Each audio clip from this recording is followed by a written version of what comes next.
a nuestro simposio para el desarrollo sostenible.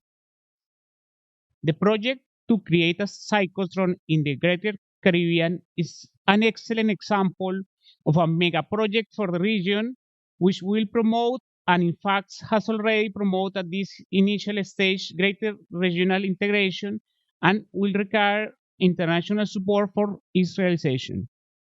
Our countries not feel the need to use cyclotron light because they have not had until now. The day this changes, there will be other irreversible changes in our industries, in our hospitals, in our agriculture. Vamos a tener esta semana el evento en varias sedes. Comenzamos hoy en Colombia, aquí en la ciudad de Montería, en la Universidad de Córdoba. Luego, mañana, vamos para Jamaica, en la Facultad, the Faculty of Science and Technology in Kingston, in Jamaica. The local coordinator there is Dr. Marvidin Singh Wilmot from the Faculty of Science and Technology. After that, we are going to have the meeting May 31 in the Universidad Politécnica de Valencia. The local coordinators there is Dr. Juan Ángel Sanz Treserras and Dr. Pedro José Fernández de Córdoba Castela from the Universidad Politécnica de Valencia.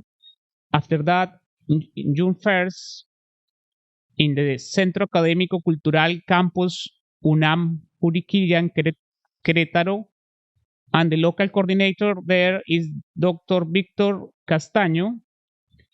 After that, in June 2, the 2nd of June, in the auditorio of the Torre Futura, Colonia Escalón in San Salvador, and the local coordinator there is Dr. Carlos Rudamas from the University of Salvador and Dr. Alejandro Alvarado from the Republic Presidency of the El Salvador. And after that, we are going to have the event in the Dominican Republic. So now we are going to introduce the vicerrector de Investigación y Extensión de la Universidad de Córdoba, Dr. Davis Enrique Luján Renals. Es un grato placer que estés acá.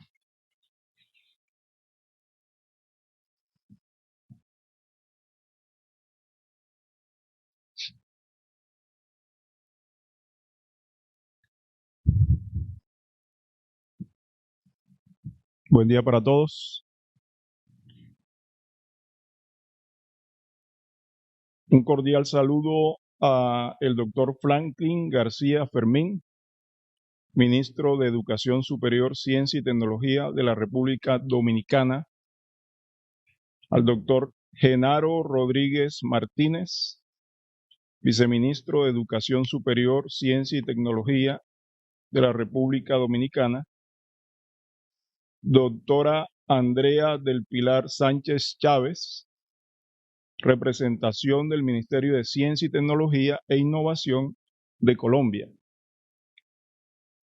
Conferencistas, panelistas, demás representantes de otras naciones e instituciones públicas o privadas, profesores, estudiantes, señoras y señores.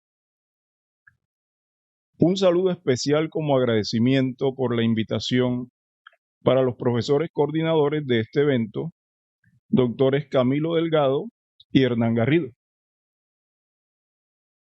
Para la Universidad de Córdoba, en representación de Colombia, es un gran honor ser el anfitrión de este simposio multi-sede, la amistad, la creación de un sincrotrón en el Gran Caribe, el cual logra congregar a científicos de países amigos como España, México, República Dominicana, El Salvador, Jamaica y Colombia, a partir del cual se busca como propósito la justificación de la creación de un sincrotrón para la región del Gran Caribe y mostrar las aplicaciones de un sincrotrón en el marco de los Objetivos de Desarrollo Sostenible. Sin duda alguna, la ciencia, tecnología, innovación y desarrollo en la mayoría de nuestros países aún tiene mucho camino por explorar. Las limitaciones económicas, políticas y hasta culturales muchas veces ralentizan los deseos ambiciosos de transformación positiva dispuestos por nuestros científicos más destacados. Claramente estamos distantes de los avances logrados en esta materia por parte de aquellos países que hace mucho tiempo le apostaron a la ciencia como motor del desarrollo, paz y bienestar. Pero nunca es tarde. Ya estamos enrutados hacia la autopista de los electrones que conducen a la velocidad de la luz para llegar tan lejos como nuestra imaginación nos lo permita. Este evento representa un inmenso paso en la constitución de alianzas estratégicas que permitirán en el mediano plazo la construcción de esta poderosa herramienta de última tecnología que facilitará y nos acercará aún más en las respuestas a muchas preguntas aplicadas en múltiples ciencias, pasando por la nanotecnología, la física, la química, biología, biotecnología, alimentos, medicinas y demás aplicaciones. Todas ellas generan un gran impacto en el bienestar de la población. Se trata de un gran laboratorio múltiple que servirá también de unión entre nuestros países hermanos. Nos permitirá romper barreras en la ciencia antes inexploradas en torno a materiales autóctonos y su comportamiento ante efectos controlados.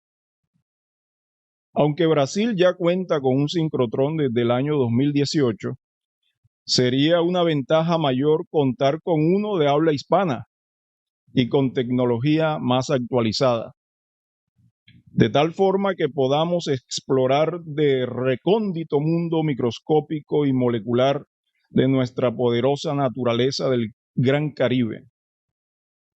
Contar con un sincrotrón en nuestra vecindad es estar a la vanguardia del ritmo de la ciencia en otras latitudes. Es acercarnos más al futuro próspero a partir del entendimiento de la estructura de la materia. Deseamos que este importante evento sea todo un éxito y esté lleno de mucha luz que ilumine el sendero de la nueva ciencia en nuestros países. Muchas gracias y bienvenidos.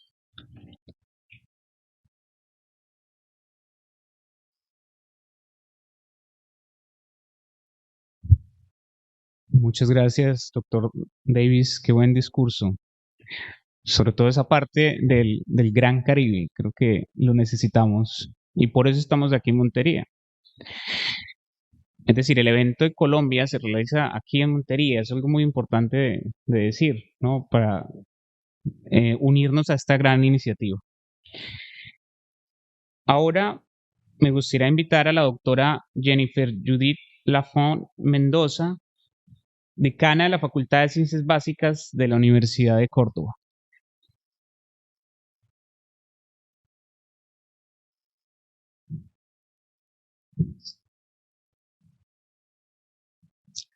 Buenos días. Apreciado doctor Jairo Torres Oviedo, rector de la Universidad de Córdoba.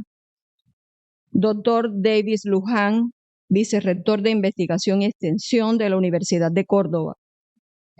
Doctor Franklin García Fermín, ministro de Educación Superior, Ciencia, Tecnología de la República Dominicana. Doctor Genaro Rodríguez Martínez, viceministro de Educación Superior en Ciencia y Tecnología de la República Dominicana. Doctora Andrea del Pilar Sánchez Chávez, representante del Ministerio de Ciencia, Tecnología e Innovación de Colombia. Estimado comité organizador, en cabeza de los doctores Camilo y Hernán. Señores administrativos, investigadores invitados, profesores, estudiantes, miembros del comité organizador y demás público en general. Reciban un cordial saludo de bienvenida al evento Simposio LAMISTAD, Sincrotrón para el Desarrollo Sostenible de Colombia, el cual es un proyecto colaborativo que reúne al Gran Caribe, el cual incluye los países de Colombia, República Dominicana, Jamaica, México, El Salvador, con Europa. Este simposio es una oportunidad más para que la Facultad de Ciencias Básicas de la Universidad de Córdoba, a través del Programa de Física, pueda vincularse en un proyecto internacional con gran impacto para producir energía limpia para los países del Caribe, con un gran impacto positivo en el desarrollo sostenible de la región. Este ejercicio académico-científico permite integrar la formación del recurso humano con la investigación, produciendo conocimiento con validez científica y pertinencia social. Además, favorece la formación de una actitud crítica en nuestros estudiantes para resolver problemas, analizar diversas formas de abordarlos y encontrar la solución más efectiva. Esperamos que este encuentro académico-científico fortalezca los lazos interinstitucionales y de aquí surjan muchas ideas que se puedan concretar en diversos trabajos colaborativos. Desde la Decanatura de la Facultad de Ciencias Básicas, damos la bienvenida a este importante evento, en especial a todos los expositores internacionales y nacionales invitados. Esperamos poder compartir experiencias de sus grupos de investigación con los nuestros en Colombia. Muchas gracias.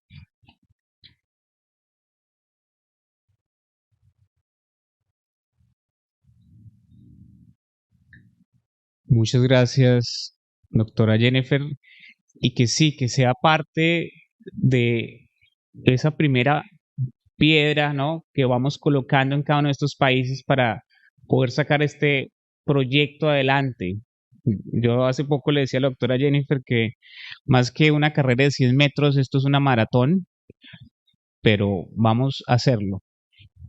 Bueno, ahora me gustaría invitar al profesor Galileo Violini.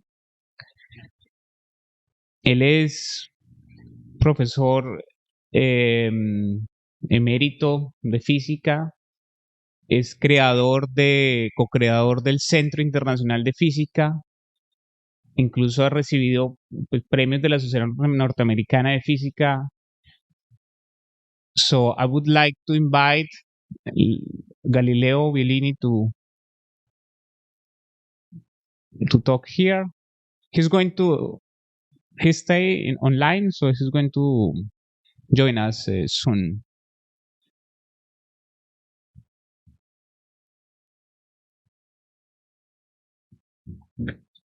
Mientras Leo se conecta.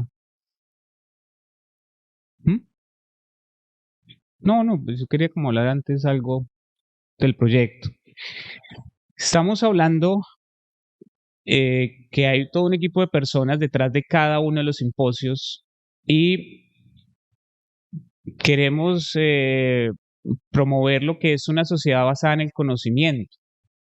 Estos megaproyectos científicos, el 99% de su construcción lo hace ingenieros. Es decir, que movemos diferentes sectores. No solamente es el target científico, sino luego todas las aplicaciones que tiene. Y una máquina como el Sincrotrón, ustedes van a ver más adelante que tiene aplicaciones médicas, aplicaciones en estudio de materiales.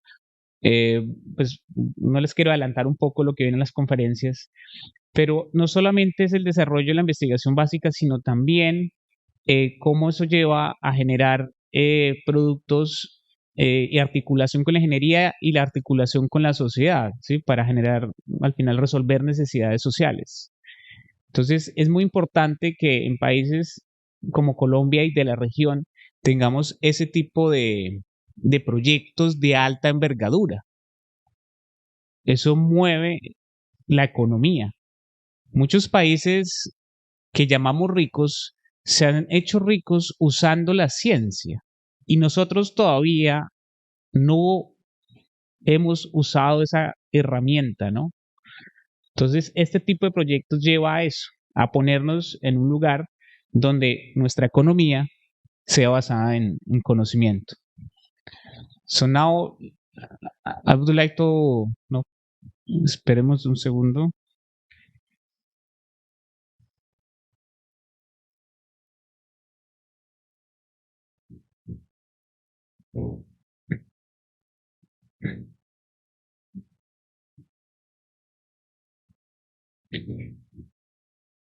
Ya se va a conectar Galileo Bellini.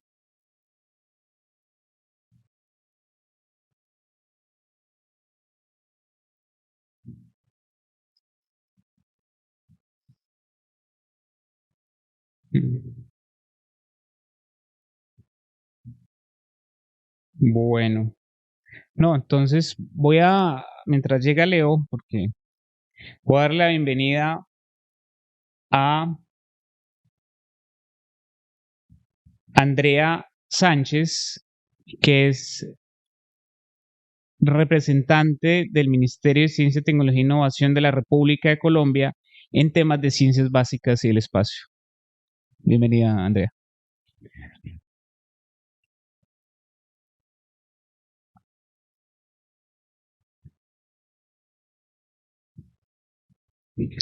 Bueno, buenos días a todos los asistentes y las personas que nos acompañan de manera virtual, a la Universidad de Córdoba por esta bienvenida y por abrir este espacio para la investigación.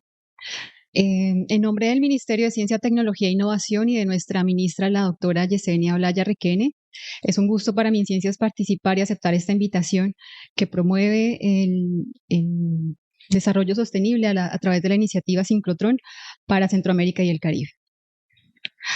Cuando hablamos de la importancia de potenciar las ciencias básicas y del espacio, vale la pena destacar la misión de Sabios, que dedica un capítulo especial para llamar la atención sobre este foco, destacando que su desarrollo en un país depende directamente de la formación de los ciudadanos desde su primera infancia hasta la educación superior, así como de las acciones concretas para promover la investigación guiada por la curiosidad, que responda a los interrogantes de la humanidad, a la creación de empresas con un alto valor agregado a partir de estos campos de conocimiento, ofreciendo una interesante mirada a las oportunidades que Colombia tiene para participar en la actual revolución cuántica. Y a realizar propuestas en temas prioritarios como el medio ambiente, la biodiversidad, el uso de la ciencia, la tecnología y la innovación para mejorar la apropiación, la transferencia de conocimiento hacia la sociedad. Es clave entonces invertir en investigación en ciencias básicas teniendo en cuenta su impacto no solo en el ámbito científico, sino en la sociedad, pues genera conocimiento y el conocimiento genera confianza en la toma de decisiones informadas, no solo en ciencia y tecnología, sino también en otros aspectos técnicos de la vida colectiva para la solución de problemáticas de la sociedad, que además tiene un impacto en el individuo, pues para el ser humano, naturalmente curioso, que le interesa explorar el mundo, los programas de ciencias básicas contribuyen a la formación de habilidades y competencias científicas que abren posibilidades para investigar en el país, participando en su desarrollo y crecimiento. Por otra parte, un científico bien formado en matemáticas, física, química o biología sabe pensar de manera racional. Con pensamiento crítico, sabe cómo estructurar las preguntas más apropiadas para resolver los problemas más complejos, lo que impacta no solamente a la ciencia, sino a muchos otros y amplios sectores de la actividad social.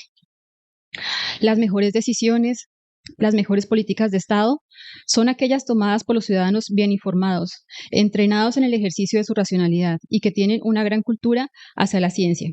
Por lo tanto, la inversión en ciencias básicas no es un privilegio que los países desarrollados se ganaron gracias a su dominio económico. Por el contrario, fue precisamente el desarrollo de estas ciencias lo que les permitió a esos países llegar a posiciones de liderazgo.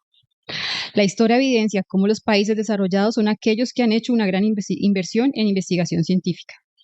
Es evidente que no puede haber desarrollos tecnológicos que beneficien a la sociedad, a los seres vivos o al planeta sin avances en ciencias básicas que lo soporten, y las brechas en la inversión en ciencias necesariamente generan un atraso en el desarrollo tecnológico. Las ciencias construyen entonces en las sociedades un potencial de respuesta y una capacidad para resolver nuevos problemas. Aunque los beneficios económicos en ciencias básicas no parezcan evidentes en un principio, se revelan como muy obvios cuando surgen aplicaciones tecnológicas, los inventos y las innovaciones derivadas de ellos. La generación de conocimiento no solo ha promovido enormes empresas económicas, sino también produce bienestar y salud en la gente. La especie humana ha logrado llegar al grado de civilización actual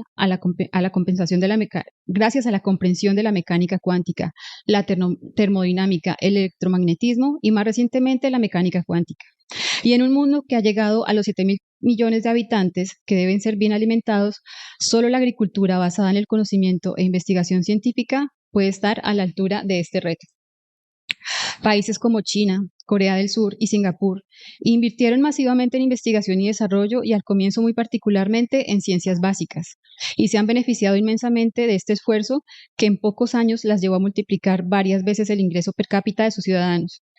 Por lo tanto, para crear riqueza y bienestar y para desarrollar su economía, un país debe ser capaz de crear nuevas industrias, nuevos aparatos. Para construir nuevos artefactos, el país debe tener entonces inventores que desarrollen los descubrimientos en ciencias básicas. No es posible tener tecnología e innovación sin una base sólida de conocimiento. La calidad de nuestra educación depende en gran medida de la calidad de nuestra investigación científica, y no es posible ser parte de un mundo global sin contribuir con sus desarrollos.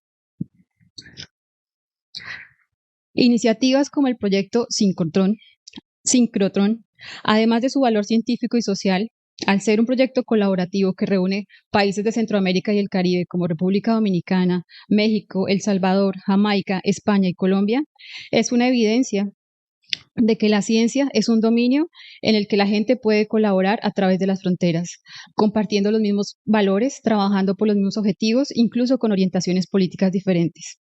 La ciencia es entonces un patrimonio de la humanidad al cual no podemos renunciar y al que no podemos negarle nuestra participación. Muchas gracias.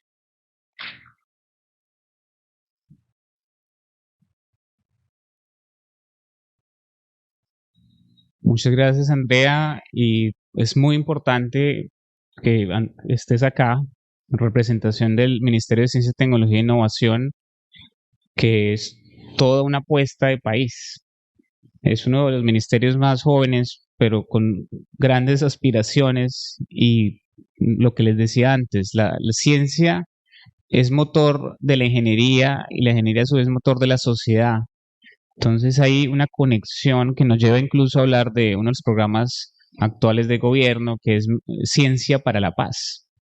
Entonces, esto me hace acordar de una anécdota.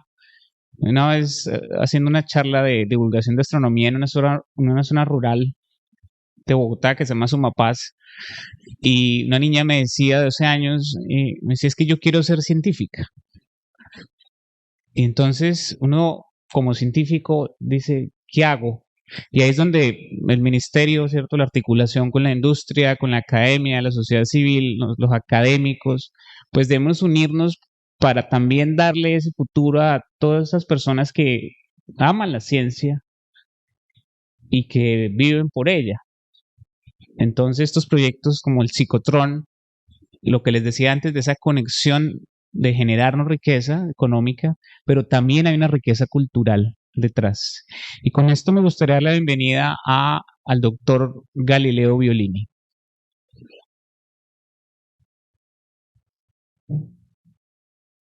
Può essere completamente corroborata nel pensamento al settore medicale, porque el simposio es sembrata en Ciencias, una sigla obligada, científicos activos con investigación.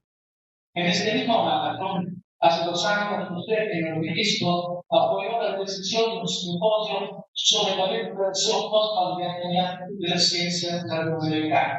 Y el año pasado, el punto sobre dos de las principales científicas para el desarrollo científico económico, y el mismo que ya tenía el trasfondo non si può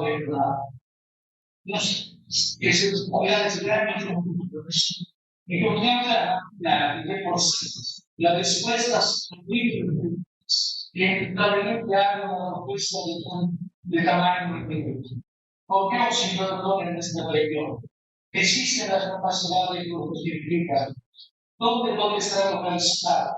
¿Qué papel jugará los demás países? ¿En qué manera el proyecto podrá contar con una cooperación internacional?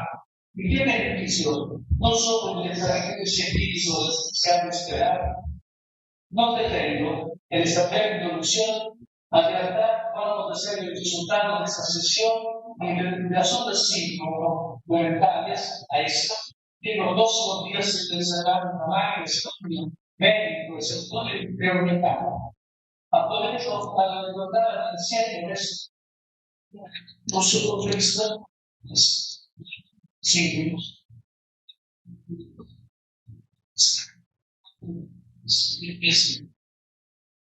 Quando si viene a funzionare, si vede una storia di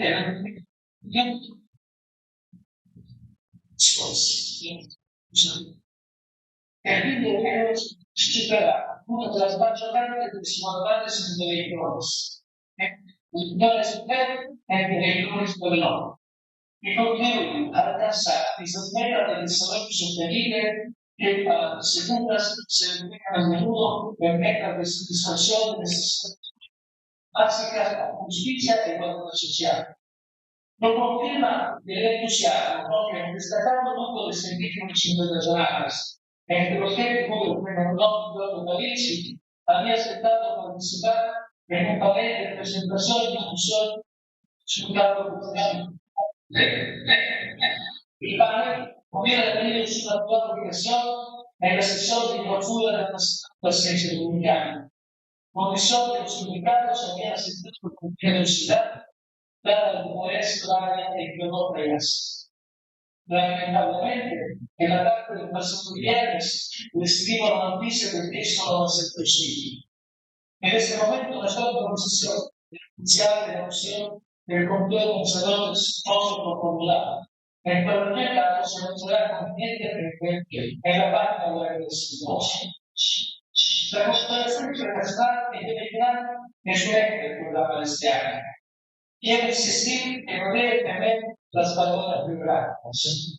En el simposio del año pasado, hubo una mesa sobre la posibilidad de conversación entre mujer y este lector. Estamos proponiendo algo imaginado, como lo que podría resultar como presente del sector mística de Realización y el resto del mundo humano.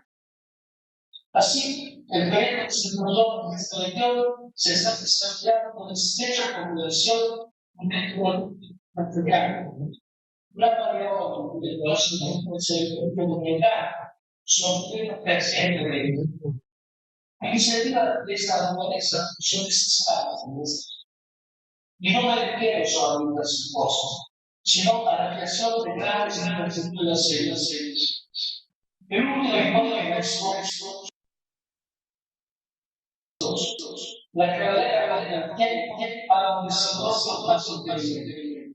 Pero podemos afirmar que está creciendo en su continente del mundo. Es 0,6% del producto. Y en un país de región, hace 300 años, la inflación solo del 0,04%. Hablar de carrera por el tiempo parece un chiste cruel. Cuando esos amigos reales vemos un desencuentros.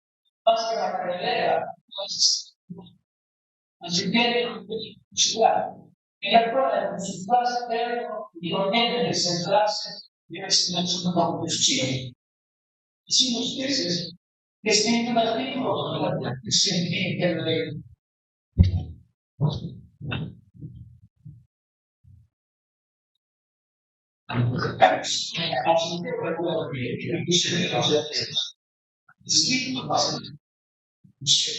no usaba las actas de Ciencias, solo ciencia la tengo para el mundo. Solamente la Universidad de Córdoba, evidentemente, algunos resultados publicados, las grandes eso no es aprendizaje. Son actividades que nos casi una vez. Y la inversión es casi un solo. Y luego, la relación al pasado, la inversión a la ciencia. No hay libertad para los países que no participen del desarrollo científico y las consecuencias de esto ya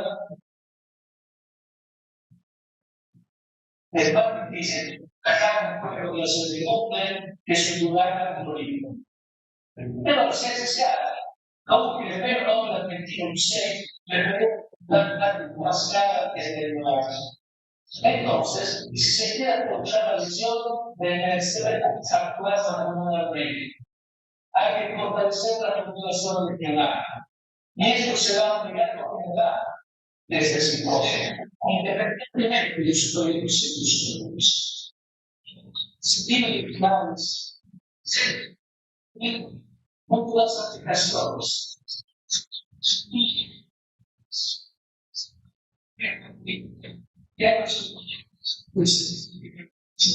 Y se ve muy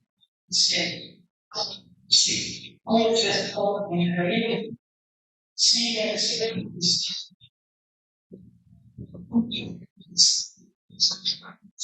son esenciales, no solamente la ciencia, sino para este medio creación. Esta situación sugiere los maestros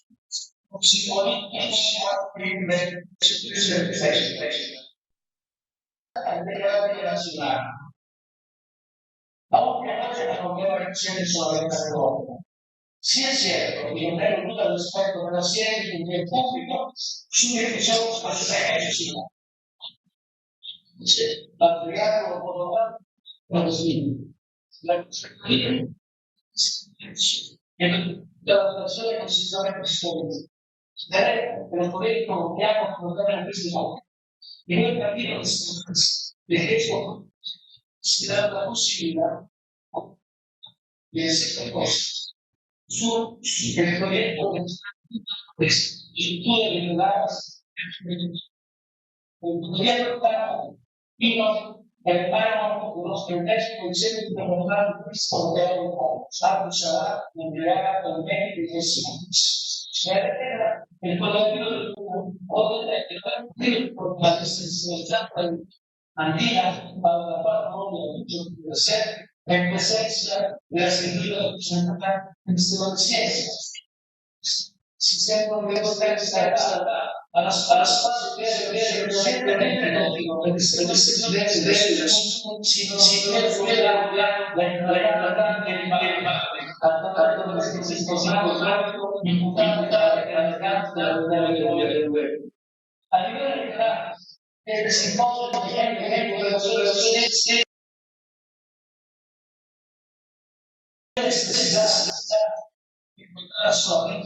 como el meta, en tiempo futuro, legado e indefinido.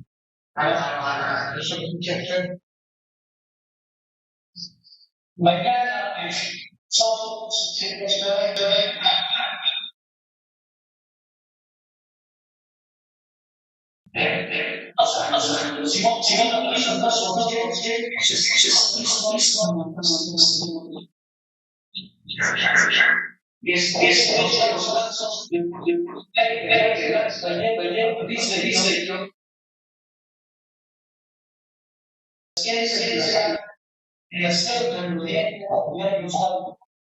y entonces toda la opinión las comunidades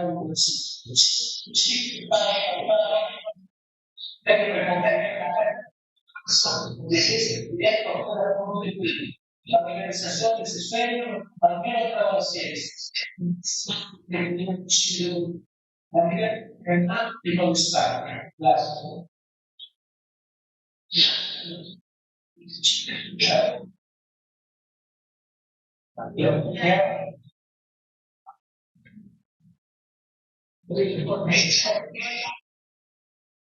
Hola, Leo. Ok.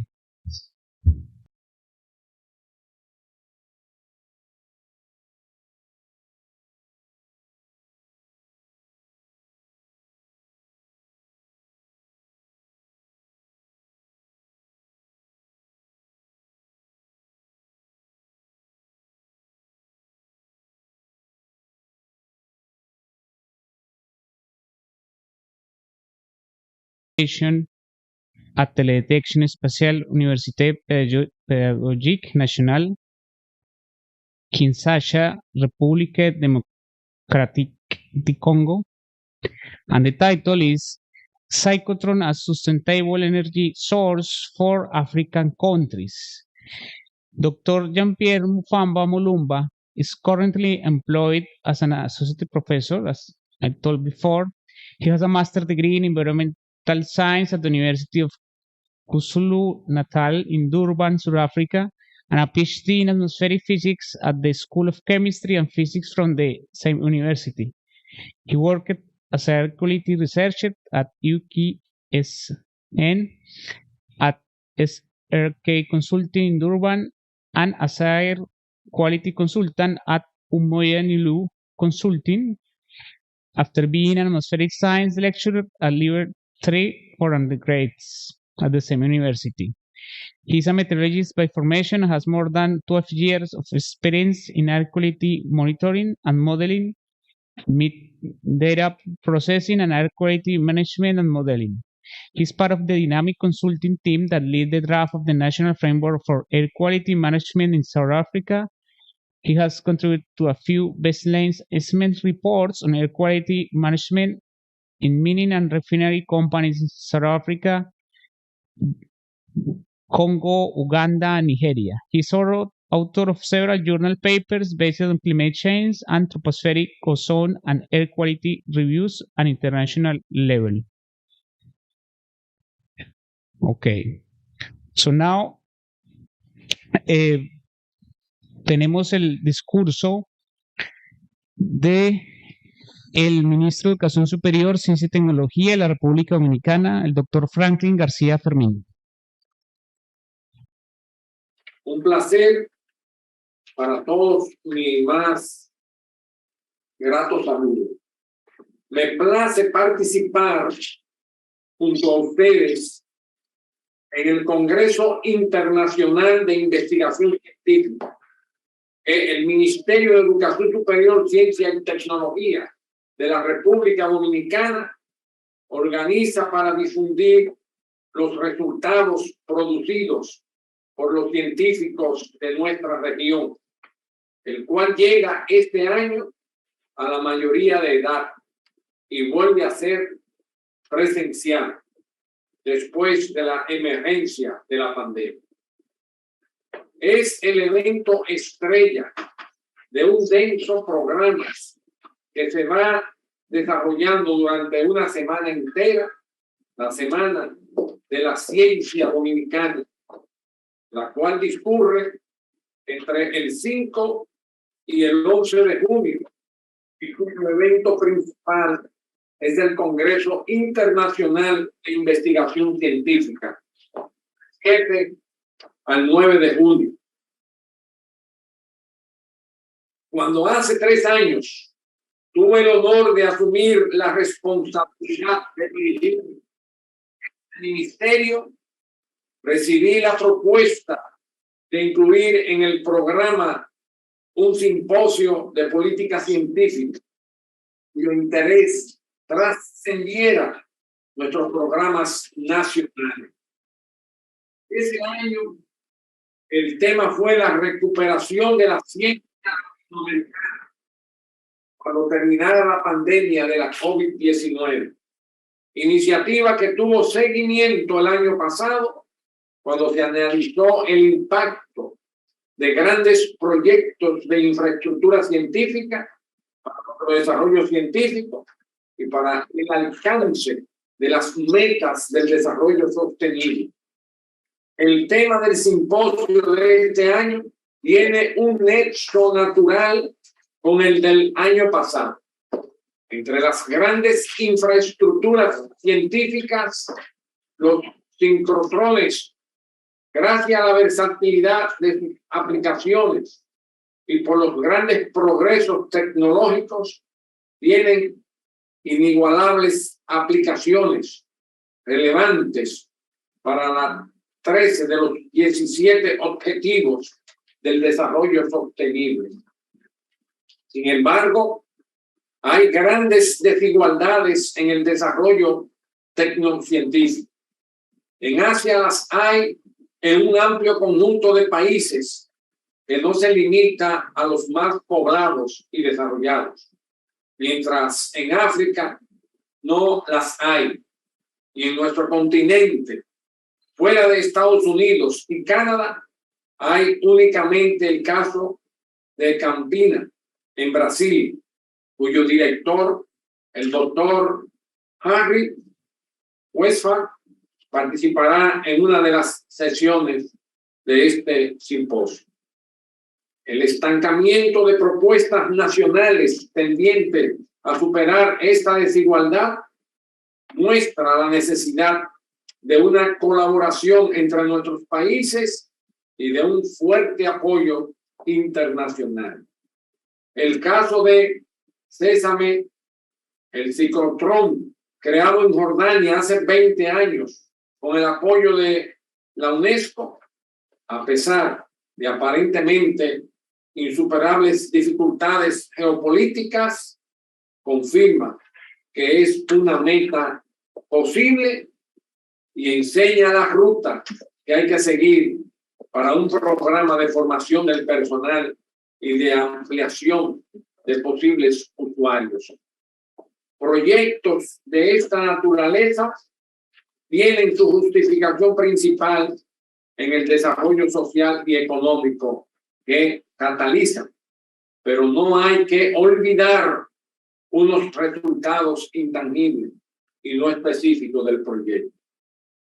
El crecimiento de la comunidad científica, su mayor autonomía respecto al primer mundo, pasando de ser colaboradores de grupos del primer mundo a ser colaboradores con ellos. Una mayor integración regional, la posibilidad de que surjan nuevas colaboraciones interdisciplinares, son algunos ejemplos. Una novedad interesante ya es ofrecida por este simposio en lo concerniente a las formas de cooperación. El formato de un evento de esta naturaleza que se realiza en 6 países posiblemente sea la primera vez que se utiliza y pueda resultar de gran utilidad para el desarrollo de iniciativas concretas de cooperación sur. Agradezco a los organizadores de las sesiones de este evento por su labor que ha hecho posible su realización. En su mayoría son miembros del comité ejecutivo de la iniciativa Luz de Sincrotrón en el Gran Caribe y les deseo éxito en esta y en las otras iniciativas de promoción de este proyecto. Muchas gracias y les deseo, reitero, el mayor de los éxitos. Gracias.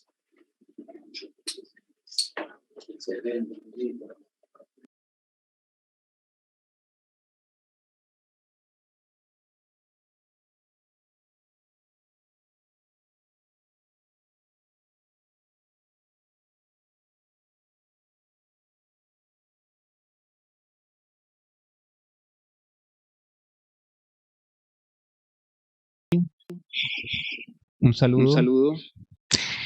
Y seguimos con nuestro programa. And now I would like to invite to the Dr. Jean-Pierre Mufamba Mulumba, Associate Professor at the École de Télécommunications et Télédétection Spéciale, Université Pédagogique Nationale, UPN, Kinshasa, Republic Democratic du Congo.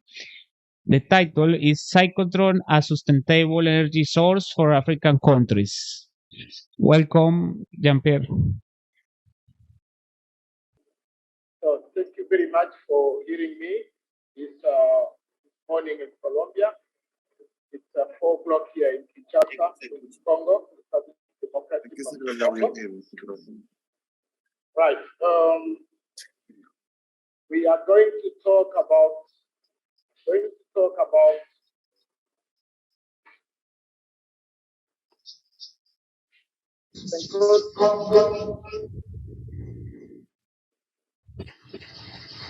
as a new energy source for African countries. Before getting into the matter, let us make some analysis on what's happening with energy issue in Africa. Energy market has experienced significant disruption since the outbreak of COVID-19. In the late 2021, natural gas prices triggered a new crisis, leading to risks for energy supply shortages worldwide and propelling the issue of energy security to the forefront. And Africa will not be spared. The persecution of this crisis, which would further increase energy inequality, which in turn to turn to other forms of inequality. Well, Africa has very big problem of energy, as I'm going to show you. Although these energy problems exist, and some crisis is caused by several conditions or parameters. The very first one is the inflation. Africa doesn't have a strong currency to sustain the ongoing prices of energy. There is no greater interconnection of natural or hydropower market. Although Africa is a big hydropower source with big rivers and so on. The lack of reliable and affordable energy for supply and production, the linking moves of fossil fuels to sustainable energy as renewable energy, even several driving forces impeding this industry. So these challenges have come to a need for the transition of energy transition. Jean-Pierre? Yes. Yes. Could you present your talk, because we are not seeing your slides? We don't see the slides. Hello. Hello. Yes. You can share your screen to present the slides. Okay. You cannot see the slide. No. Oh, goodness me. I don't know. You need to share your screen. Okay. Can you see that now? Yes. All right. Okay, let me restart a bit. I was saying that there is some causes of energy crisis in Africa, given that some economical problems, supply, and lack of connection between sources of energies and so on and so forth. And thereof, Africa has, and more especially sub-Saharan Africa, has so many sources of energy. But until, as you can see on the slide, these sources are not fully exploited. Let us take like for natural gas. They have 12% for natural gas. And the coal is used for 15%. Biofuel is used for 47%. And oil is used for 12%. And hydro only 1.3% of use. The nuclear 0.5. And if you can see in 2010, the need for energy in Africa was like for 27% in urban areas. And this has increased to 44. It will be increasing to 44 in 2030, which means that this is in urban area. In rural area, we have like for 2020 statistics showing 47, which is increased to 51 is the word for the energy need. So, which means that Africa has the potential energy and renewable energy, as you can see from the slide. We have all kinds of sources of renewable energy, but they are not used to their potential. Why? Because of some economical, some political issues, and so on, technological issues also. So, because of that, and also you must notice that Africa is the big hydropower, has a big hydropower potential, with almost 21,000 megawatt production, that's power production. But this power, as you can see, is not really exploited. So Africa, and more especially Southern Africa, still having a very big problem of interconnection for energy supply and energy production. And this map shows you how the power from the DRC Congo, from Inga Dam, can be shared for supplying energy all over Southern Africa. But this is just a will. It is not effective. You see, this card, I mean, this map shows you what should be, but up until now, this has not become true.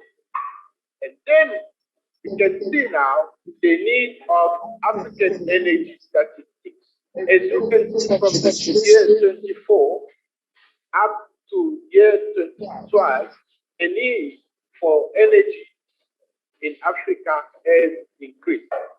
And we're standing up to actually 18% for electricity, and the production is only 10%. So this shows that really Africa has a very big problem of energy supply.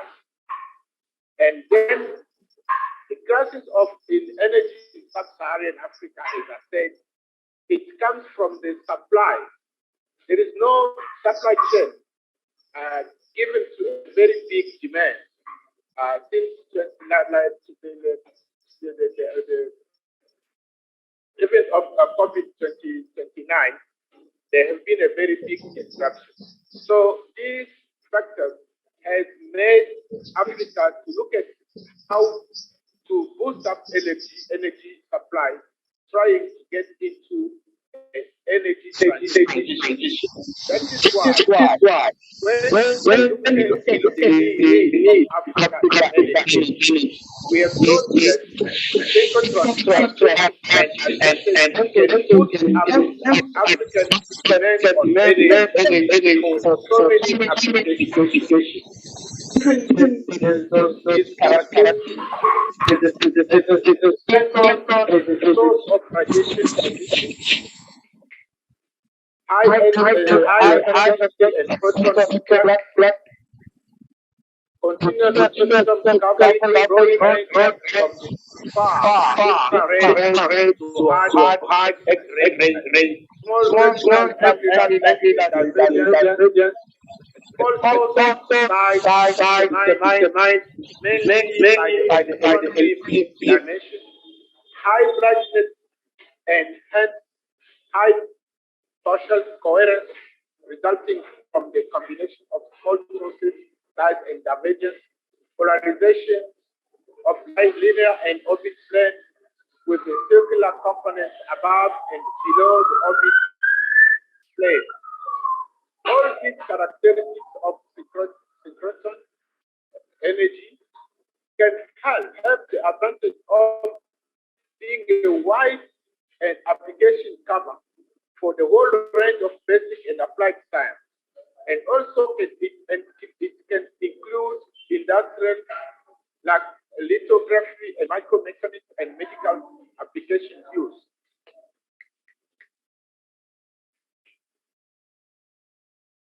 And then the source, synchrotron as the source of energy has this facility of being tuned through various wavelengths that can be used for application in science. So this is characteristics of some sort of the synchrotron, as we can show it with the primary figure here. And also some characteristics also can be used for different applications given the energy, the momentum, the position, the dynamics, and so on and so forth. So the quantum energy, as we can see with the characteristics, can actually be used to supply energy in Southern Africa, where energy problem is actually experienced. Not only for that, but also to try to help fighting climate change effects, as we can see that taking place in different ways. In conclusion, we can say this: although South Africa is endowed with enormous renewable energy potential, which is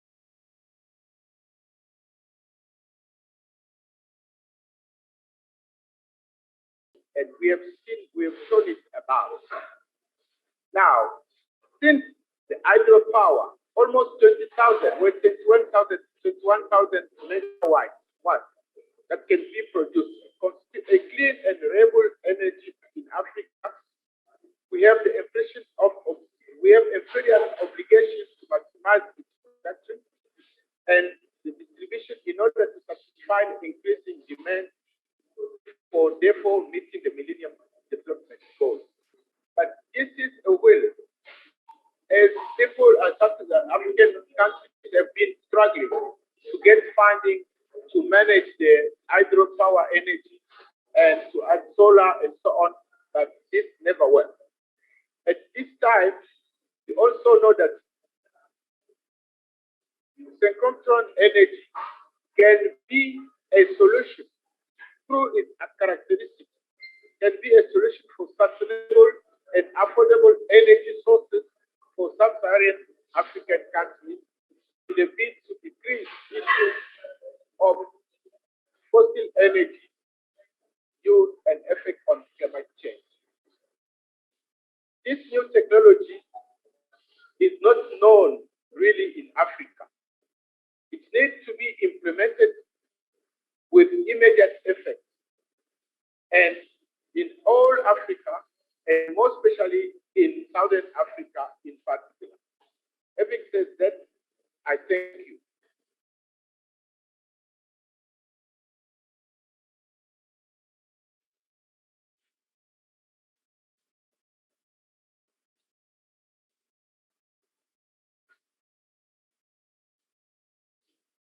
Hello? Hi. I can hear you, Jean-Pierre. I don't know about the rest. I can also hear Jean-Pierre. Yeah.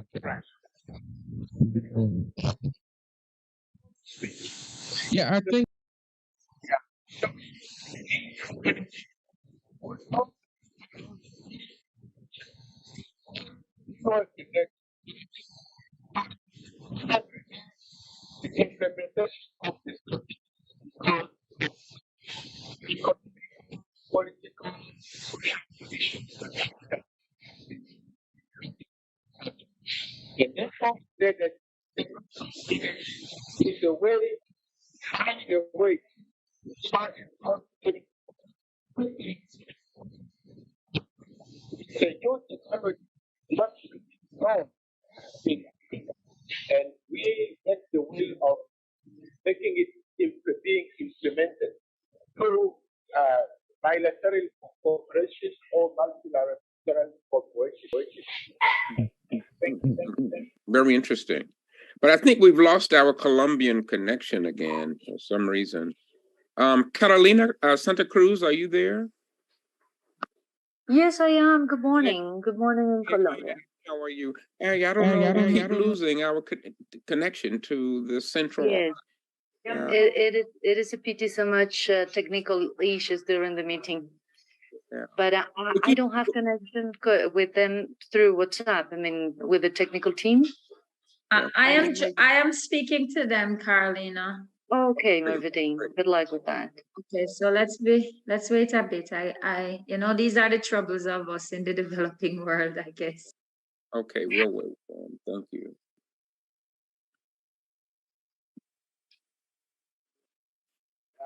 Too many problems, technical problems. Hello, Carolina.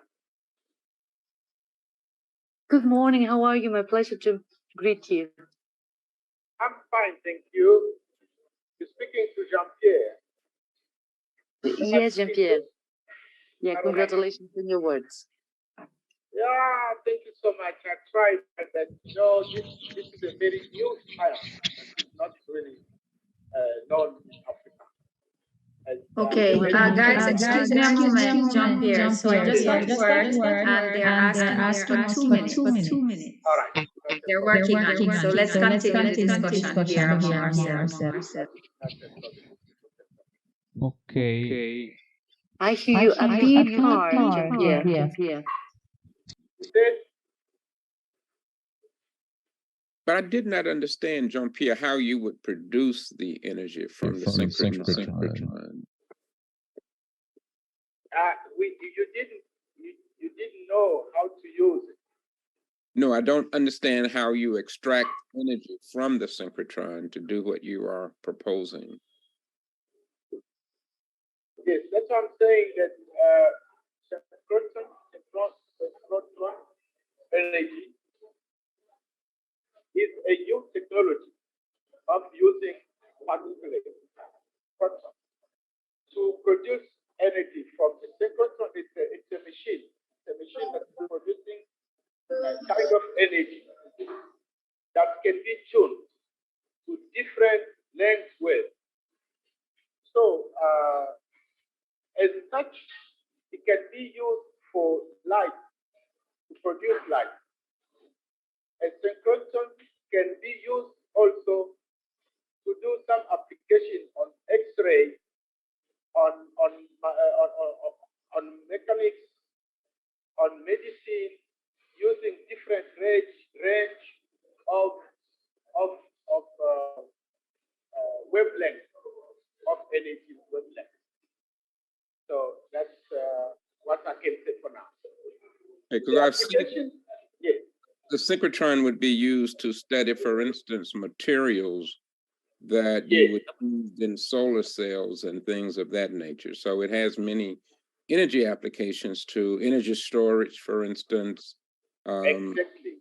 Oh, okay. So I see. Okay, that's what you mean. Okay, great. Thank you. Yes. As you know that Africa is experiencing energy problem, a huge energy problem, struggling from finding and so on and so forth. But this synchrotron, I don't think it's going to be needing more investment like it should be for energy hydropower investment or nuclear energy investment or solar power power in investment. That's why I'm suggesting it can be used by different users, like hospitals, like universities, and so on. So that will be disconnected from the national or the international grid, and saving electricity and trying to boost up the sustainable development. Jean-Pierre, my question is, how widespread is the research that's going on into materials that can be used in finding alternative sources of energy, like new battery technologies, solar cells, wind, hydrogen? How widespread is that research in Africa right now? Thank you so much. Actually, Africa, please note that I've just been in the Congo for only a few months now. I've been in South Africa for almost 22 years. But South Africa is not to be compared to all other African countries, sub-Saharan countries, because South Africa is a very quite developed country with a high technology and so on and so forth. My experience here in the DRC is that Synchrotron itself, it's not really studied. It has been studied at university in physics, theoretically. But today, with the discovery of many minerals, like nickel, like coltan, like cobalt, like I forgot another one. The one that's making the batteries they are using for making batteries. The DRC actually is a big producing country in terms of those minerals. So research are still really at the beginning. I'm actually trying to get into that with some of my colleagues from other universities. And remember, this is the very first time that this kind of presentation has been made on international stage. But I'm struggling to make other colleagues, physics physicians, to try come together and see the possibility of us meeting all our knowledge together and try to find out a way of just boosting this technology.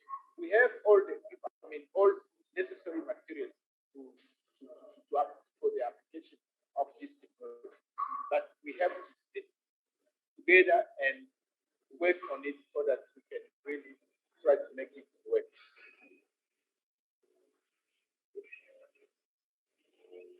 Thank you.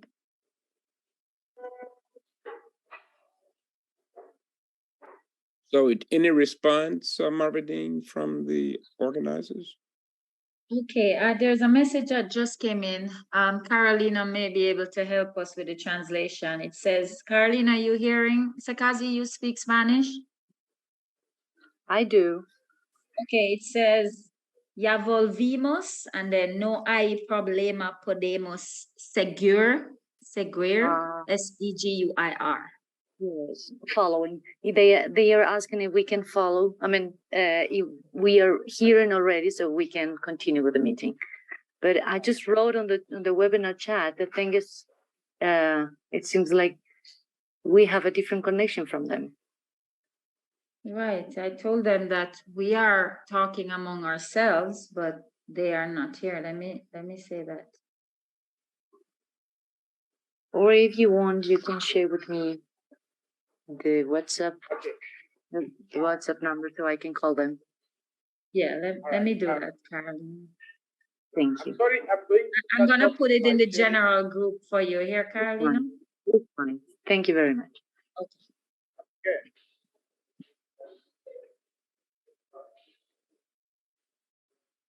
I'm going to stop the sharing. Okay. Yes, I think you can stop sharing. Okay.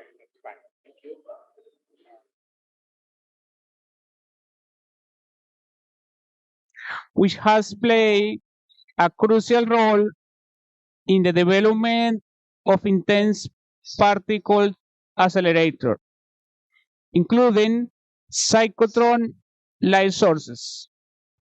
He co-founded approximately 18 domestic and international organizations, including the African Physical Society, African Light Source Foundation, African Laser Center, Julius Nyerere University of Agriculture and Technology in Tanzania, and LAMP, with enhanced synchrotron light source and crystallographic science in developed countries.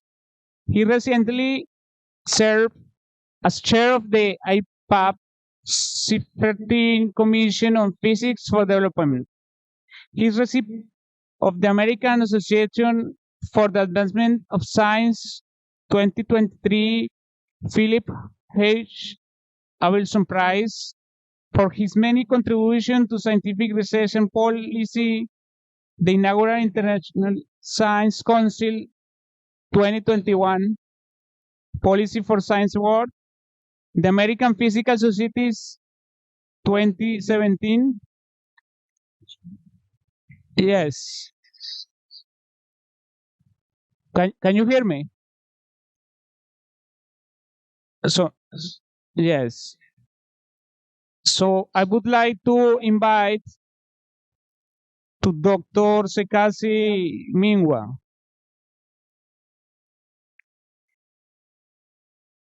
My endeavors, such as the Greater Caribbean Light Source and other things. So what I'd like to do in this presentation is to cover a number of things, such as the history of the African Light Source. What have we done? To give some details of the LAMP program, which is, it stands for Light Sources for Africa, the Americas, Asia, Middle East, and Pacific. And the Americas, up to this point, has been Mexico and the Caribbean, but we're now in the process of extending that throughout South America, and that's something that is in process right now. And sort of finally, I will go over some of the highlights of the African Light Source Conceptual Design Report. To begin, I mean, what is the synchrotron? This is a synchrotron that's the only one in Latin America. It's in Brazil, Campinas, and it's called the Sirius light source. And here it's interesting that when you build such a large facility, a lot of local industries and companies can play a tremendous role in their construction. And say 90% of the Sirius light source is from local industries providing various component parts of the accelerator system. In general, an accelerator, for instance, here is sort of a schematic. You have an electron beam that travels around typically several hundred meters in circumference. So this is a rather large infrastructure. And the beam is wiggled at certain points around the accelerator. And when you do that, either by dipole bending magnets or these things called insertion devices, the electron wiggles and gives off intense bursts of electromagnetic waves. And these waves span the spectrum from the infrared all the way out to very hard X-rays, as was mentioned in the previous presentation. But you can use these to study many disciplines. So that the nice thing about a synchrotron light source is that it's highly multidisciplinary. So if you visit anyone in operation, you will run into many biologists, you will run into chemists, engineers, material scientists, even paleontologists and archaeologists. So it's really a melting pot of academia, and many cross-disciplinary collaborations result from that, which push the technology and industry much further. So synchrotron light sources are rather unique devices. I mean, it's hard to imagine any other large infrastructure that would bring so much, brain power together to work on problems. Okay, so let me just go through some of the advantages for Africa. Why is it that we need an African light source? And by analogy, why do we need a Great Caribbean light source? First is to boost the scientific research. You have research capacity across the whole continent, also in regions, and also very locally within, a particular university or other research institution. So it can boost research and produce many collaborations. And it would fuel the African science renaissance. It would make Africa a major participant in the global research community. Having one somewhere on the continent would be able to tackle many serious diseases that are endemic to Africa. And you have diseases that are endemic to Latin America and the Greater Caribbean. But in the case of Africa, you have the problem of malaria and tuberculosis, AIDS, Ebola, and et cetera. There are so many diseases. Now, are you hearing me? I just want to make sure I'm not talking to myself. Are you hearing me? Hello?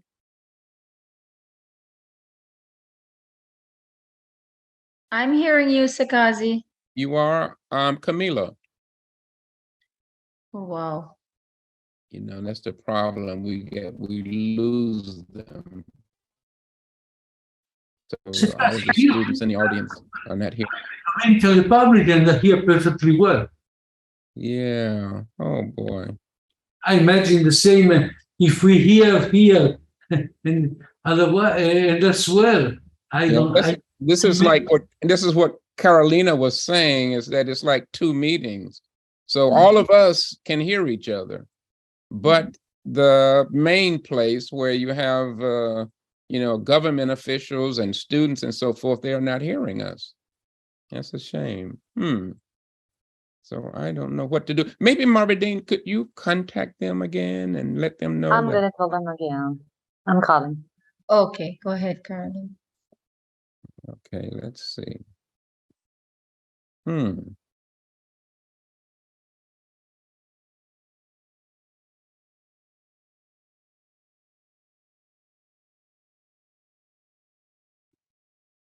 Yeah, something told me to stop and just check to make sure.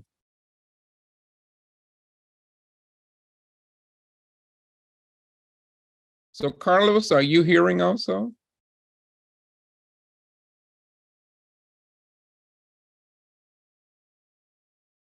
Okay, you're muted, Carlos, if you're I'm going to give a phone call to Camilo and see what happens. Okay. Oscar. Diodanis, do you hear? Some of the people here that I see, but they're not.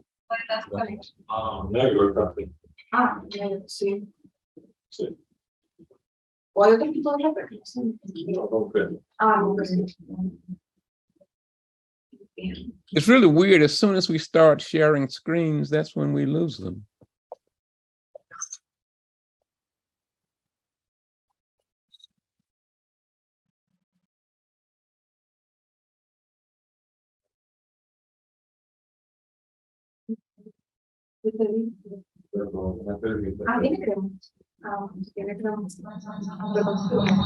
Sikasi, Yes. could you present again? Okay, so how much did you hear? Did you get past the first slide? Yes. Now we need that you present again your slides. Okay, let me go back. Efectivamente, no está funcionando de la manera mejor posible. No, tuvimos suerte porque en fin de cuentas, al menos la parte nuestra salió. Now we are. You can continue, Sikasi. Okay, I can skip some of the introductory. I can skip some. Can you hear me, Camila? Yes. Okay, so let me just start right about here because most of that was introductory. No problema. Imagínate, si esta tragedia pasara del administrativo, de la verdad. Sí. Pero lo que pasa es que todavía como que no nos acostumbramos al uso de la tecnología. No sé, pero yo he participado en muchísimas reuniones. Leo. Okay, let me just start this. Okay, so I started talking about what a synchrotron is, and basically, this is the only one in Latin America, which is called Sirius, and it's located in Brazil. So you have an electron beam that inside this building that's traveling around in a circle, and at certain points you can wiggle the beam, and when you do that, it gives off intense bursts of X-rays that travel along beam lines to various samples to be studied. And the radiation goes from infrared wavelengths all the way up to hard X-ray wavelengths. And what I showed in this schematic was the fact that, you know, you have people working in many disciplines who are using these synchrotron light sources. So you have all in one location, you have chemists doing experiments, biologists, and so many other fields. You have even in paleontology, archaeology. So it's just an amazing large infrastructure that's revolutionizing many fields. And so that's one of the major advantages, is that it's multidisciplinary. So you get a lot of academic interactions at these facilities. And I was saying that the advantages for Africa, which would be essentially the same for the Greater Caribbean and Latin America, is that it would boost the research capacity, both locally at various institutions, for the region overall, and for the whole continent, or the whole continent of South America, or the grander region of the Caribbean. And I was saying that in Africa, there are diseases that are endemic to Africa, like malaria, tuberculosis, AIDS, Ebola. And there are also diseases that are endemic to the Greater Caribbean and Latin America. So that these light sources, if you have one in your region, you can make that a top priority. The present situation is that there are many light sources around the world, and researchers from Latin America can go and study, but you're subject to whatever the priorities are at those facilities. So you cannot just make them say, you know, give you a major amount of beam time to study whatever disease that you're most interested in. So that's the advantage of having one in the Greater Caribbean or in Africa, is that you can make the priorities such that you can address whatever it is that is happening in your region of the world. Let me just go down and say that another major advantage is science for peace, like CERN and Sesame. Sesame is in the Middle East, and Sesame has members, about 7 or 8 members, countries that are members, which would be similar to the Greater Caribbean light source. And in the case of Sesame, you have countries that are not normally politically friendly toward each other, like Iran and Israel, Pakistan, the number of the countries there, Jordan, are all working together at Sesame to pursue science, even though their governments have problems with each other. I think the same thing happens in the Greater Caribbean. There, of course, I think the biggest problem would be between the US and Cuba. If you have a light source where you have everyone working together for peaceful scientific purposes, that would help, I think, to smooth the relationship among the US and Cuba, for instance. And of course, Puerto Rico and the Virgin Islands are 2 US regions that are located in the Caribbean. A big thing is returning the African science diaspora. Many Africans are around the world working at light sources. And we have a good colleague at the Canadian Light Source who leads the structural biology beamline by the name of Michel Forget. He is from Cameroon. So if there were a light source on the African continent, I mean, perhaps he may decide, hey, he wants to get closer to home one day. But there are many other Africans around the world you will find at the light sources. So you, in a similar way, there, you know, I do a lot of work with Brookhaven, and I know that there are Brookhaven scientists who are from the Greater Caribbean region. So to allow people the opportunity to do research closer to their homes. And finally, if African countries are going to take control of their destinies and become major players in the international community, I think that a new fourth generation light source is absolutely essential. And I think the same for the Greater Caribbean region. There have been 4 generations of the synchrotron facilities, and now the 4th generation would put you right at the forefront of what is happening in the world. So this is a map of advanced light sources around the world. Now, advanced light sources is a general term, but they are 2 types. One are the synchrotron facilities that we have been discussing. And also you have something called free electron lasers, X-ray free electron lasers. And there are not so many of those. The downside of these free electron lasers is that you don't have many beam lines, whereas the synchrotrons can accommodate many more studies, many more beam lines. Typically, I mean, synchrotron light sources, you can have up to 100 beam lines in operation at some of them, whereas the free electron lasers, you pretty much wouldn't have more than 10. The advantage of the free electron laser is that it's much brighter than the synchrotron light source. And you can monitor chemical reactions, for instance, on a much smaller scale. So each one has its advantages or disadvantages. But for the first advanced light source, I think every country realizes it needs to really go for the synchrotron light sources for its impact. Now, this is a little bit of a historical timeline of the African light source. Africa's first interactions with light sources was back in the 1990s, and Egypt and South Africa both started doing research at the light sources. In the case of South Africa, they were using the ESRF, which is in Grenoble, France. The ESRF is the European Synchrotron Radiation Facility.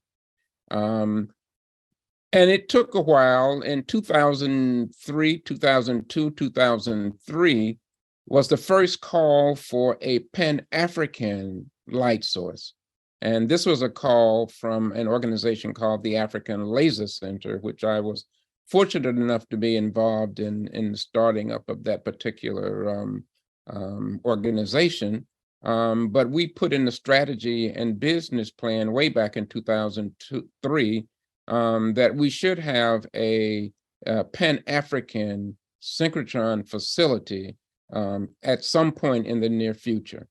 Not much happened in the interim, but I remember around 2014, Herman Winnick and Herman Winnick is an emeritus professor at Stanford University and was the one of the 2 or 3 people who started the idea of the Sesame light source, which, as we know now, has come into existence.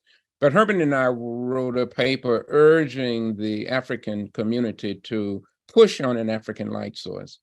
And there were people, Simon Connell being the leader, and there are some others named like Ntwami, Chepo Ntwani, who was from South Africa, took up the banner and ran with the idea of a Pan-African light source, and led the founding of the African Light Source Foundation.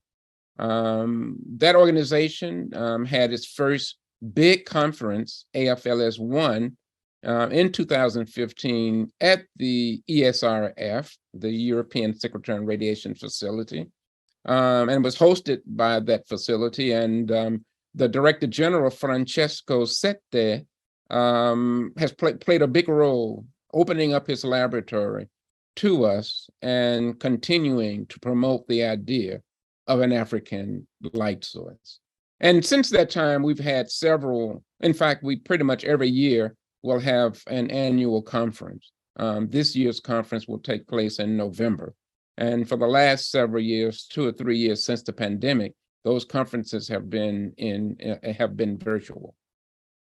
So we established an international advisory committee, and we were fortunate to get some major players around the world. I mentioned Professor Francesco Sette, who is the Director General of the European Synchrotron Radiation Facility. He's on the advisory committee. Rolf Hoyer, who was the director previously of CERN, he was the director of CERN during the time they discovered the famous Higgs particle. And he's now, since that time, he has been president of the Sesame Council. This is Simon Cornell, who was our fearless leader. He may be in the audience. He said he would try to join us, but he's the chair of the African Light Source Foundation Executive Committee.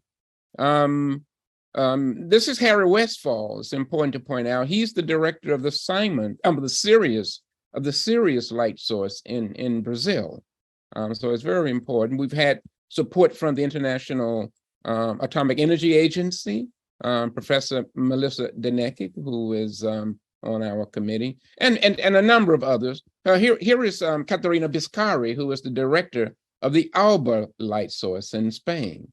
So we have a lot of directors of light sources who are supporting what we are doing. And that 2015 meeting in Grenoble, we had a nice meeting. Grenoble is such a beautiful city, and you can see the mountains that surround the facility there at the ESRF. So here's Francesco Sette in the middle. I'm losing my cursor. So here's Francesco Sette, Simon Cornell. I guess I don't know if I don't have hair there either. I thought I had hair at that time, but I guess I didn't. Here's Tsepo from Ntwane from South Africa, who's played a tremendous role in this whole effort, and a number of other people. Okay, so when we had the conference, we had this. This was the speaker stick. So before every person was able to get up and speak, they had to hold up the speaker's permission, the speaker stick permission to speak. So these are from one of the African traditions. And this was the stick that called a meeting into order.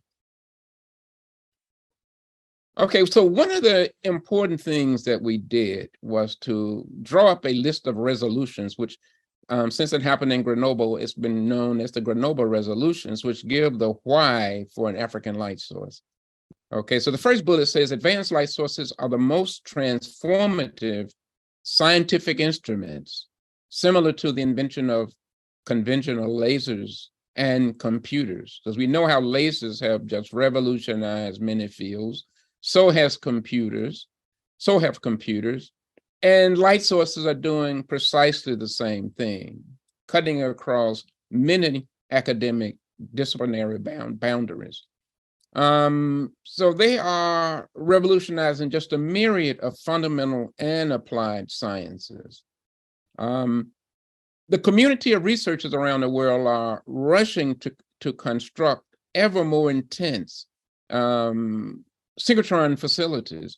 And that's what I meant by the fourth generation, right? Most of the ones in existence up to now have been third generation. And now we have, due to Sweden, developed the fourth generation. And for the Greater Caribbean to get a synchrotron facility, or Africa, there's no reason to go back to the third generation. I think it should go directly to the fourth generation facility. Recently, I've been in discussions with some scientists from Uzbekistan who now are beginning to start a movement to bring a synchrotron facility to the Central Asia. And the person who is really pushing that is more interested at this point in the instrumentation. I think for Africa and for the Greater Caribbean, the idea is to bring a synchrotron to immediately have beamline scientists to pursue their research.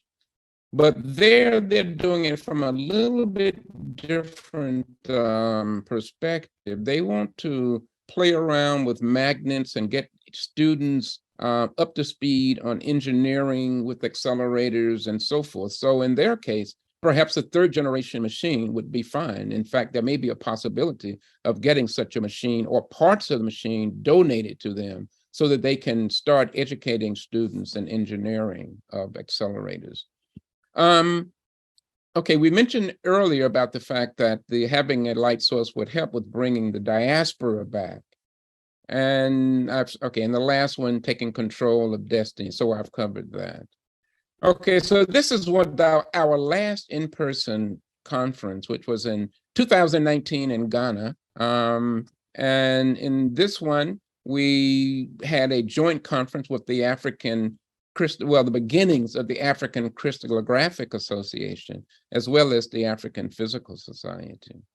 2019 is Ghana's President Akufo-Addo said that he would champion the African light source and make it an official project of the African Union and the Economic Community of West African States, ECOWAS. And so based upon that, we at least have the attention of the leaders within the African Union, but we still have a long ways to go in actually convincing countries that this is something that is absolutely necessary for Africa's socioeconomic development, and the same for the Greater Caribbean. And from our initiative, there have been many publications written, and this is something that I think the Greater Caribbean has to begin to do, is to write publications for both scientific and public publications. Now, I want to digress a bit and talk about a project called LAMP, Light Sources for Africa, the Americas, Asia, Middle East, and Pacific, which pretty much covers the entire world of developing countries. And this is a part of the bottom-up approach from the African light source. We have to bottom up, we have to train many people to use light sources to increase our numbers of users. The top down, of course, was getting the support from people like the president of Ghana.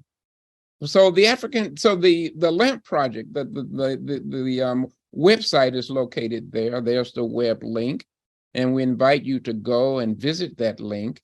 But we have Marielle Agbo-Hambata, who is from Benin, who is a member. Özgür Öztürk is working in Germany, but she's from Turkey. We have Sandro Scandalo from the International Center for Theoretical Physics in Trieste, and Michele Zima, who is from the University of Bari in Italy, but also he's director of, he's the executive outreach officer for the International Union of Crystallography.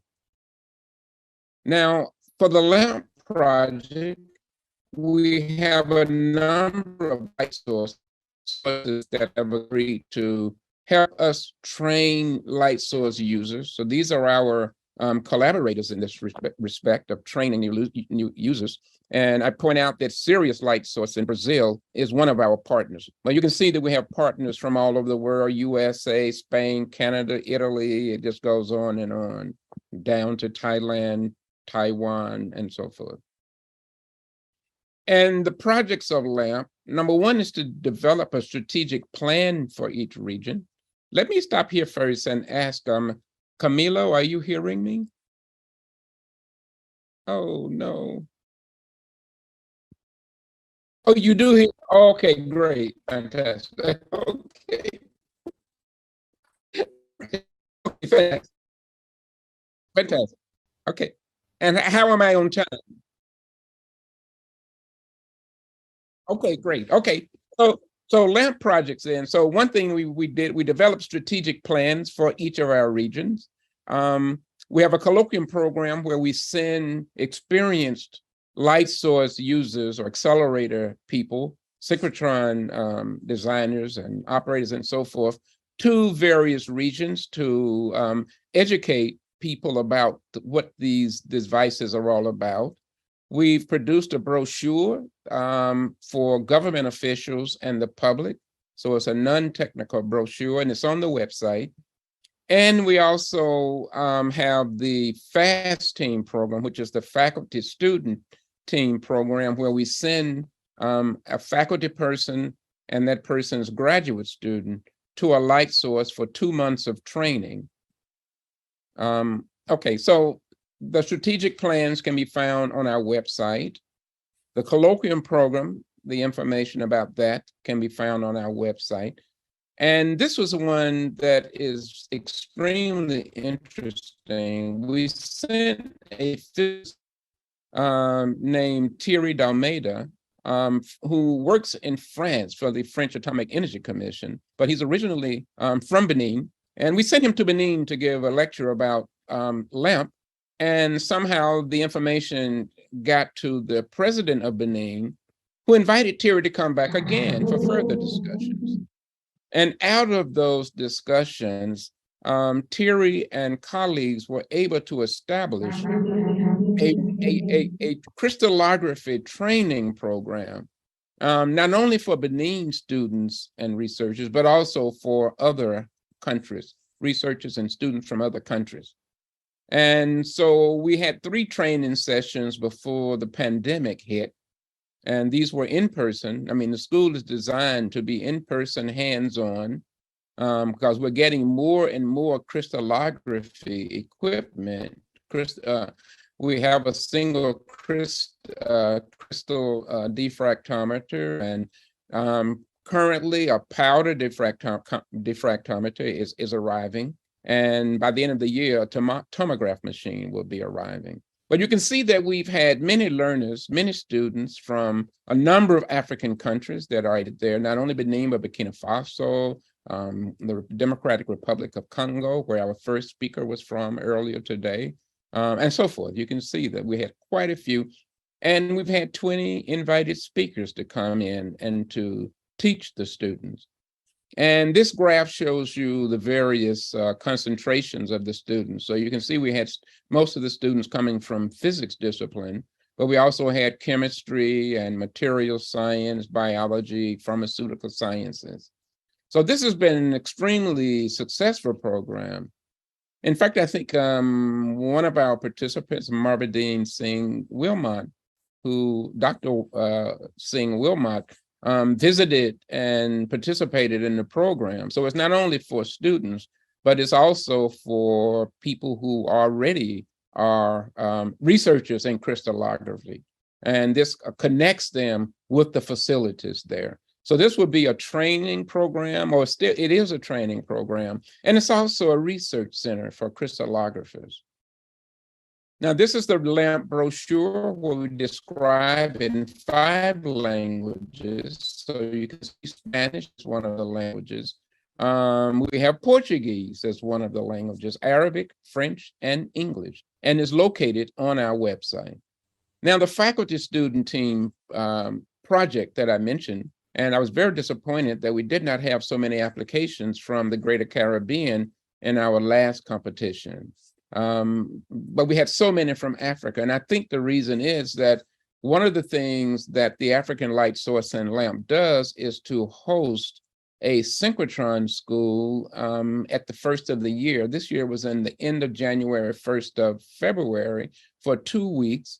And the students there learn all about, they're introduced to what these synchrotrons are all about and encouraged to apply for one of these grants, so that the program gives the faculty person and the student each 2,000 euros to cover transportation and some of the living expenses.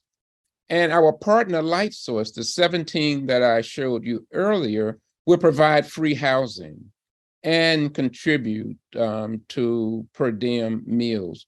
So that it's really a very nice program that will cover most of your travel and living expenses. And we need to get more applications from the Greater Caribbean region. This is an example. This is a person who visited the Siam Light Source in Thailand. This is Dr. Oladijo, who is from the Botswana International University of Science and Technology, and his student who went with him. and they were able to stay there for 2 months.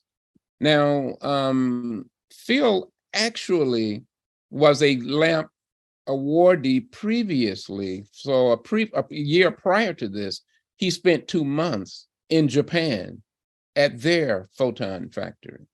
So you don't necessarily have to stay at the same light source.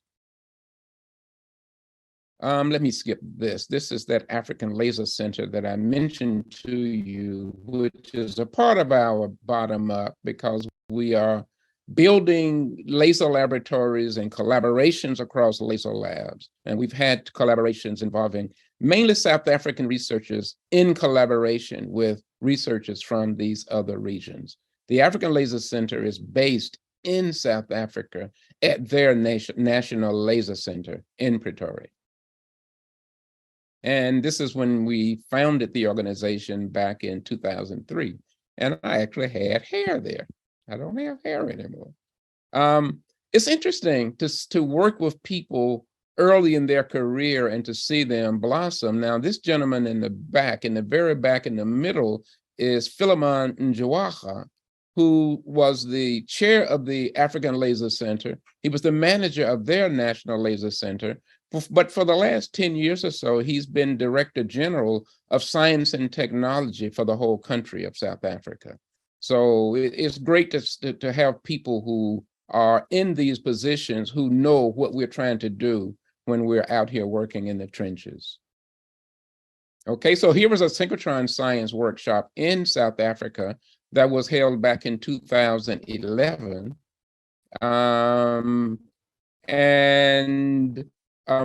Here's Francesco Sette. You can see that he was helping to promote synchrotrons in Africa way back then. So he's been involved for a long time. Here's Simon Connell, who is our current chair of the African Light Source, and a number of other people.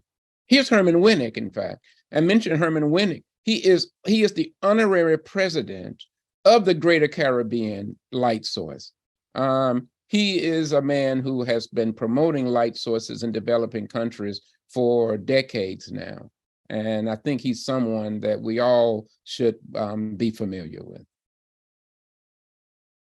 Okay, so we wrote a strategic plan. They asked me to chair the writing of the strategic plan.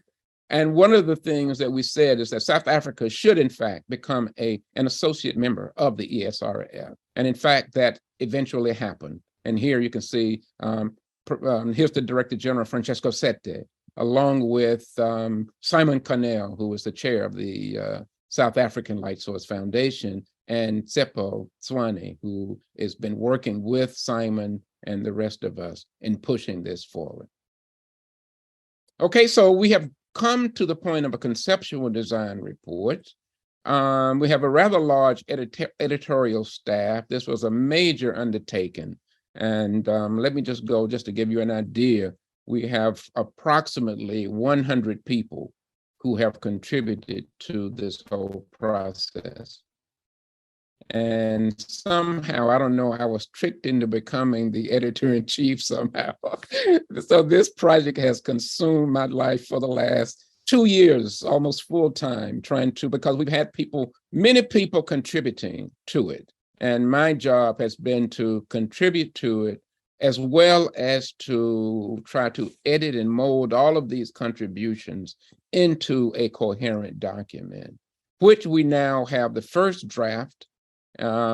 And I've shared that draft with the executive committee, the interim executive committee of the Greater Caribbean Light Source. So let me just go through and just highlight some of the main parts of it. Chapter 1 is to give an overview and a description of what an advanced light source, like a synchrotron light source, is all about, and the fact that it produces radiation from the infrared all the way out to the hard X-ray regime.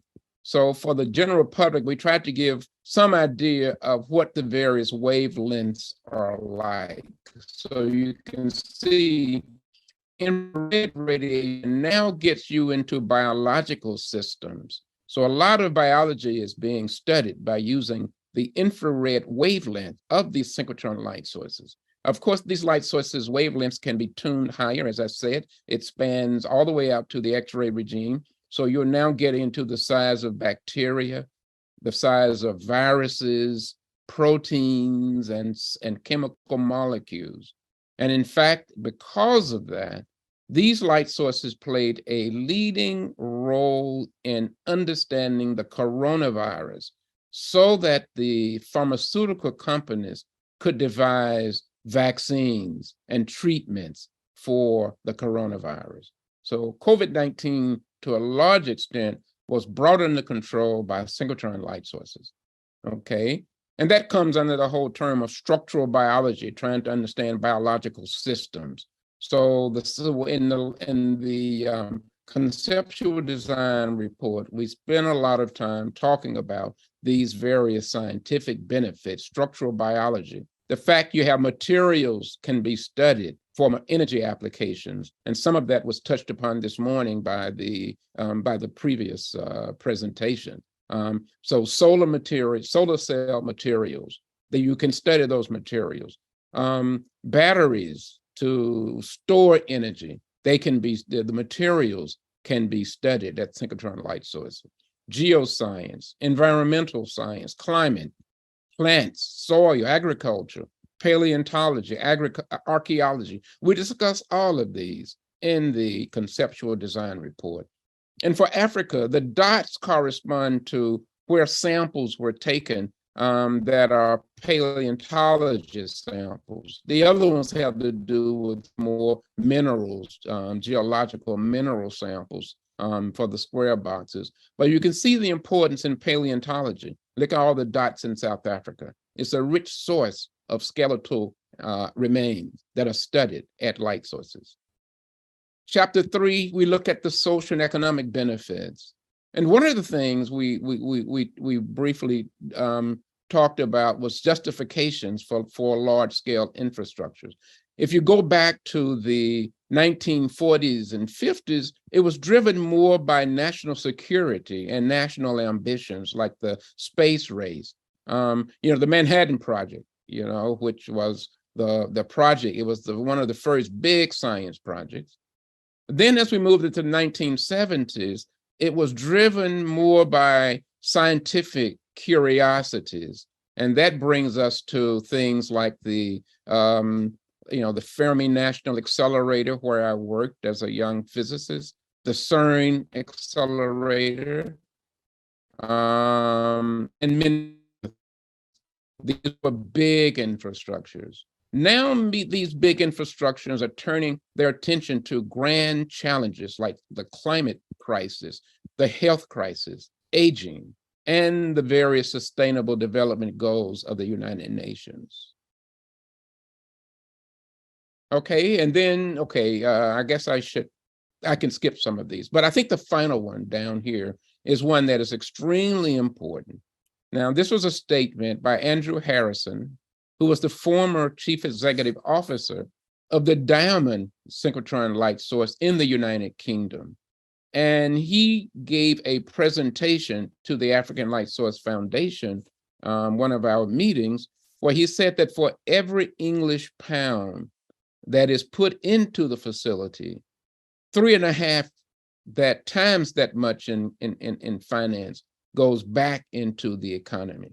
So that these facilities allow companies to come in, get a better idea of the materials that they are using, and go out and make much bigger profits, which feed right back into the economy. So that there is a tremendous economic benefit of having one of these synchrotron facilities. Now, for the history, we talk a lot about various organizations that have been involved. And I mentioned the African Laser Center. Here's another laser network called the LAM network, which was coming out of Senegal and led by Professor Amadou Wage from the Cheikh Anta Diop University in Senegal. The LAMP project I've mentioned, X-Tech Lab I've mentioned, but we explain all of this in the conceptual design report. As I mentioned before, we give a synchrotron light source school every year, and I think it's extremely important for the Greater Caribbean to send many researchers and students to that school. It's a virtual school. so that we can accommodate. Last year, we had close to 200 participants. And I think much of that is the reason I said that we had a lot of African applications to the LAMP projects, fasting programs, to spend time at light sources for training. Other organizations, BioStruct, Africa, is trying to increase and promote the field of structural biology in Africa, as well as START. START is a program that has pushed to promote structural biology and energy materials. The African Physical Society has been a tremendous supporter, and in the Greater Caribbean, the physical societies there hopefully will be big supporters of the Greater Caribbean light source. Chapter 7, we discussed the statutes. We now have 2 multinational synchrotron facilities in operation, the European, the ESRF, as well as Sesame in the Middle East. And so we've studied their articles of governance, and we've tried to mold those into an African situation. And then chapter 8, we discussed the details of what a 4th generation synchrotron light source is. And our prototype is coming from Sweden, because they were the first to generate this idea, to develop this idea of a 4th generation synchrotron light source facility. So their light source we've used as the prototype. And so our prototype is a 3 GeV, approximately 500 meter. And this 100 picosecond, this is the horizontal beam size. This is sort of a technical term, but don't worry about it so much. But the point of the matter is that the electron beam that generates the synchrotron radiation, the smaller in size you can make that beam, the brighter will be the beam and the brightness of the facility. And these synchrotron facilities are just many thousands of times brighter than the 3rd generation synchrotron facilities. One thing that I like to point out in the African Light Source Conceptual Design Report, we talk about the various ancillary requirements, what other kind of systems, water, waste disposal, etc. But in terms of the electrical power, typically you would want the Greater Caribbean Light Source and the African Light Source to be able to accommodate up to 10 megawatts of capacity. And I'd like to point out that the Sesame Light Source is the first synchrotron facility to be totally powered by solar power. And this is something that we should consider for the African light source. Renewable energies should be the goal, as opposed to using the traditional coal or whatever, oil or whatever the kind of power you're using. A great advantage of having a synchrotron facility is the campus, the high-tech campus that grows around it. And it's very important that the Diamond Light Source, to point out that there are about 100 companies, over 100, that are located near there so that they can be nearby to use the facility. But not only that, you have other institutes, you have universities and others who set up shop very close so that they will be able to have ongoing proximity and able to easily use the beam lines at the Diamond Light Source.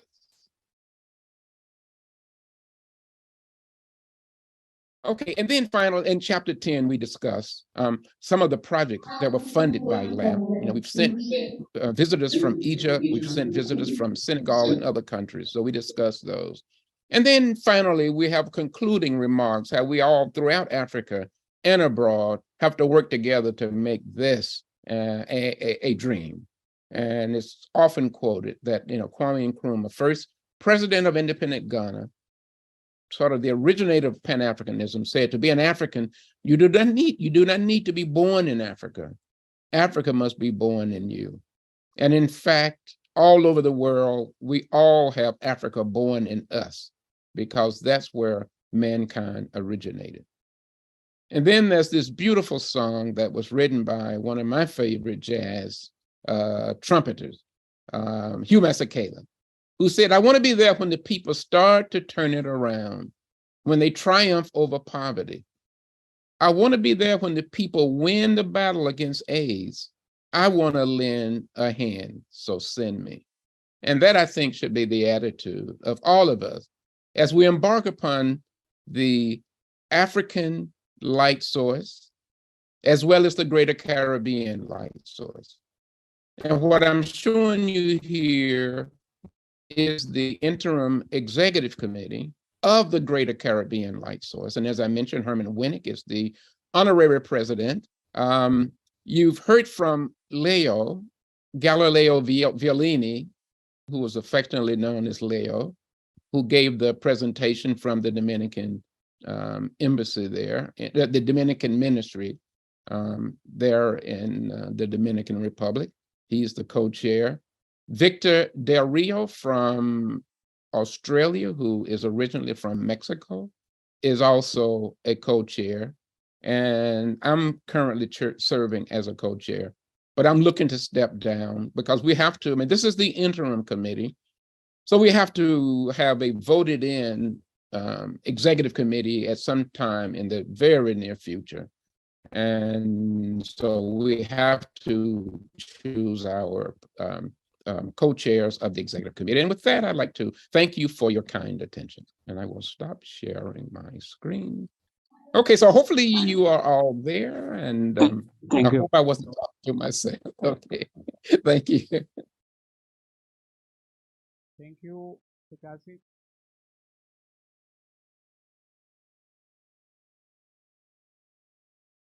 Thank you. Thank you, Sekasi. Can you hear me? Yes, I can hear you, and thank you so much for the invitation, and I can take any questions if you have them. I don't know if Simon Cornell is in the audience, but if he is, can you make him a co-host? Because he should be able to answer questions as well. We're going to have some minutes, so some questions from the auditorium. Do you have any questions? So now we're going to give the speech to our translator. He's going to ask you the question from the auditorium. Yes.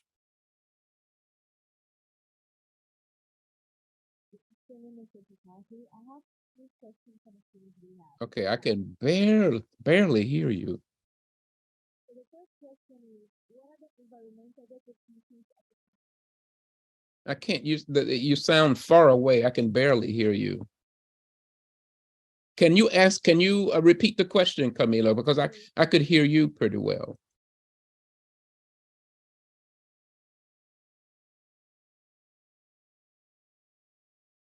Marbadine, can you hear me? Yes, Prof. I'm hearing you very well, but I'm also not hearing from. Not hearing them. Okay. Okay. Oh no, the echoes have returned. Perhaps if Camilo could because I can hear you, Camilo.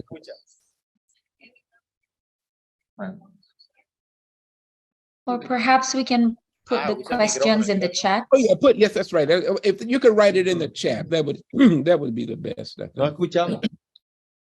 afternoon. Can you hear me? Carolina, you're still there, right? Yes, I am, and now we hear you. Yes, we can hear you from the public. Okay. Okay. I have 3 questions on the students' behalf. Okay.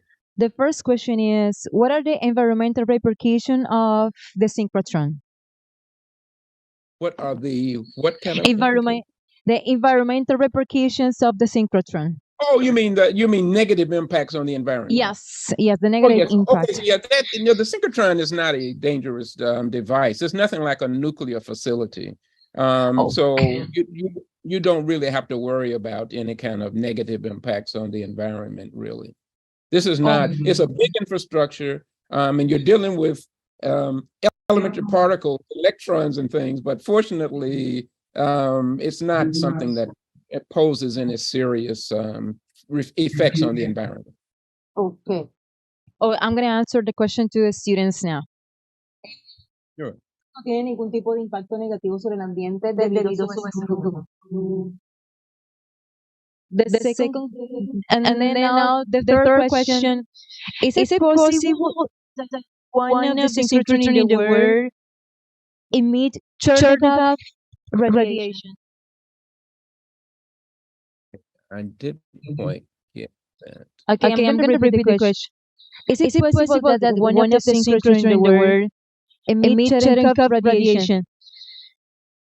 Okay, so you have to, okay, now I'm a physicist, but I'm ashamed to say I haven't thought about Cherenkov radiation in many decades.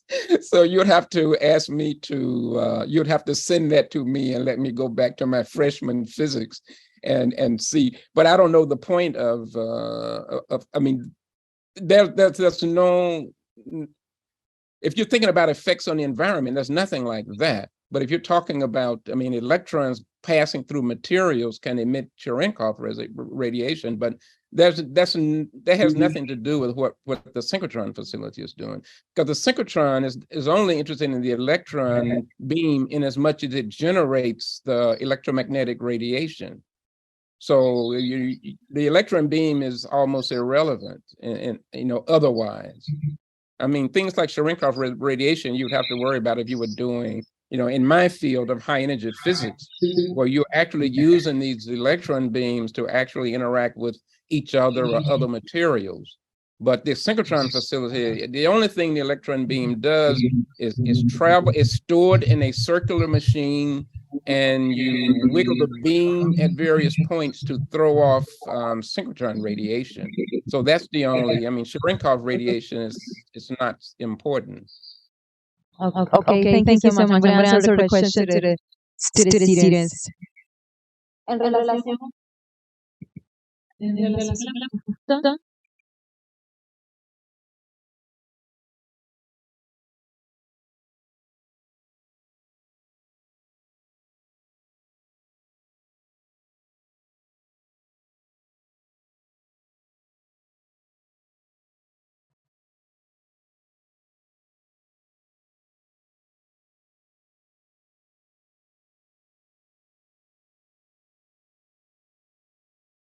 Bueno, para responder la pregunta del estudiante, el síncrotrón, debido a la estructura del síncrotrón, no representa ningún impacto negativo para el ambiente, ya que el síncrotrón utiliza electrones, así que la radiación del Cherenkov no representa ningún impacto como tal. Ningún problema.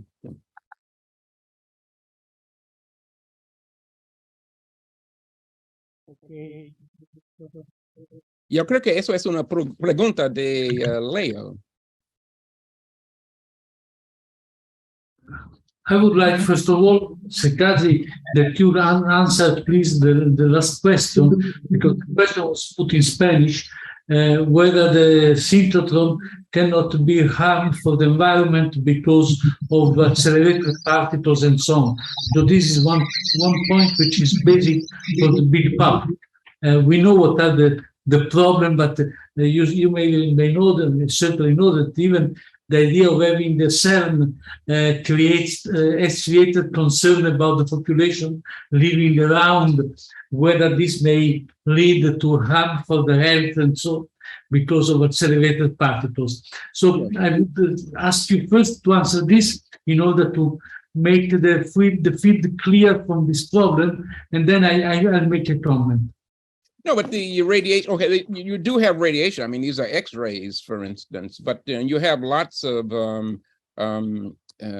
do you call shielding? You have lots of shielding so that the radiation is contained. So there's really not, any real problem. Now, one of my jobs is as a judge for the U.S. Nuclear Regulatory Commission. So I deal with, real hazards. And I can tell you, this is nothing like that.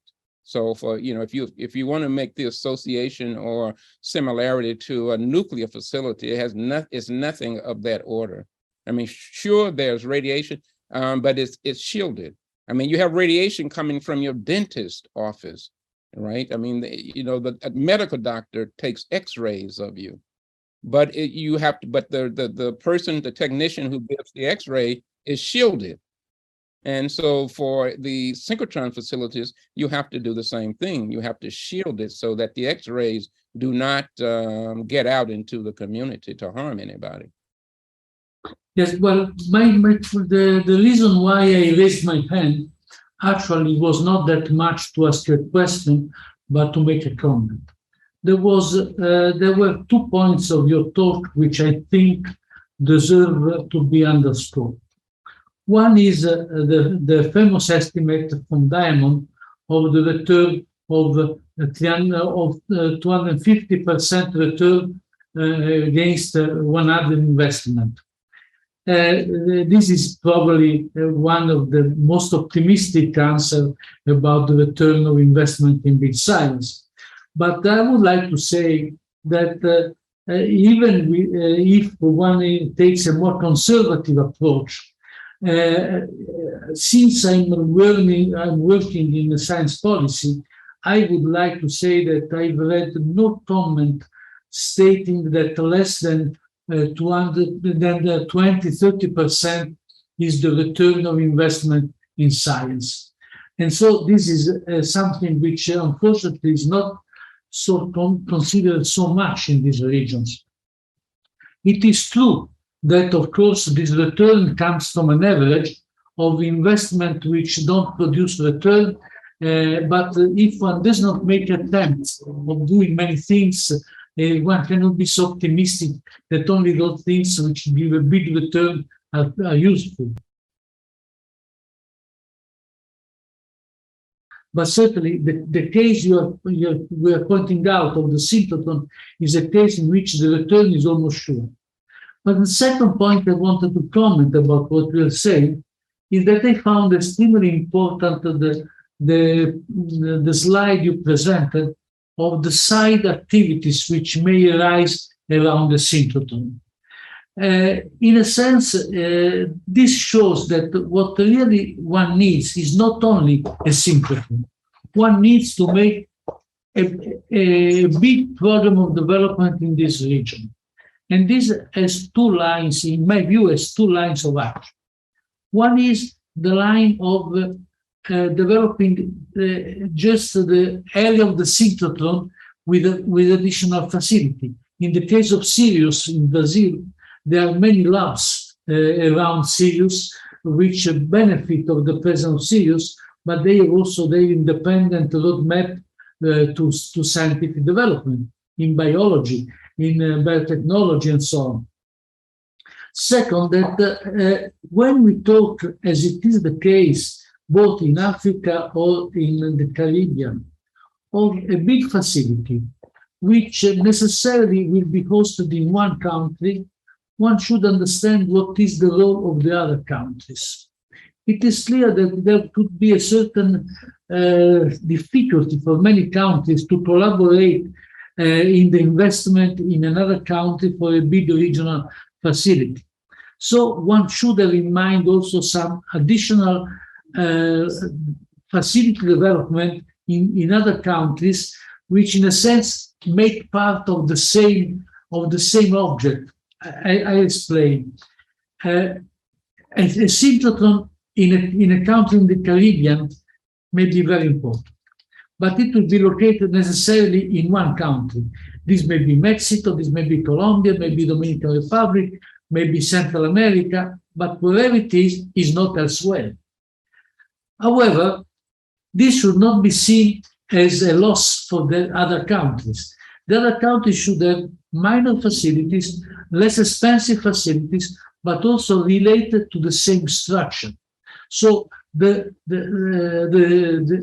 I have in mind as a Caribbean synchrotron is a facility which has smaller facilities in other countries. For example, could be an accelerator to produce radioisotopes in one place, and so on, so that the development is the development of many countries together. There was a sentence which was very popular during the pandemic, very popular, but has been easily forgotten. When people were talking about the vaccines, people were saying no country should remain behind. Well, this was said by the first world countries in the Abu Dhabi G20 meeting at the beginning of the pandemic, was forgotten the next day, but this never mind. I think that the same happens with this. To create a synchrotron in Mexico or Colombia or wherever should not be should not be seen as a mechanism which leaves behind the rest. And the rest is very important, in particular in one region. I'm thinking about the islands of the Caribbean islands. They are very small. They cannot invest a big amount of money in that. But St. Lucia development, just to make an example of Barbados, is just as important for the development of this region as that of Colombia or Mexico or Panama, whatever it is.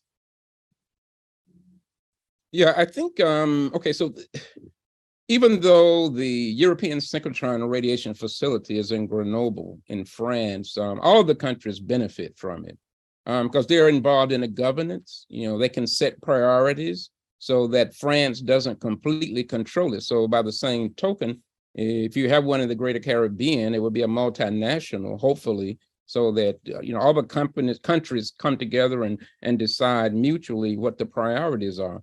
Not only that, you have many possibilities of beamline. So it could be that, for instance, if the facility is located in Colombia, Jamaica could have its beamline there, and they, you know, pretty much control or manage that beamline. Of course, they would share with others, but the point is that they can manage it and set the priorities for their own beamline, so that all the countries can actually, you know, have major portions that they manage. And so it really would be a multinational device.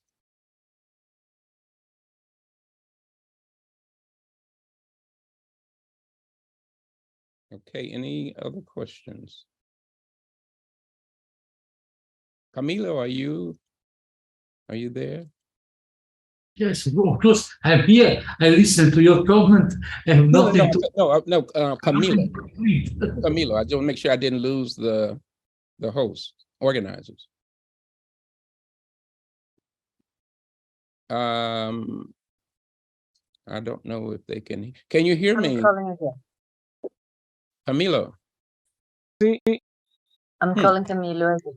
Oh, you're calling. Hey, okay, hello. Carolina. Yeah. Now I came back. So thank you, Sekasi, for this talk. I have a question that is related with what is the biggest challenge we keep dropping that you had in this project?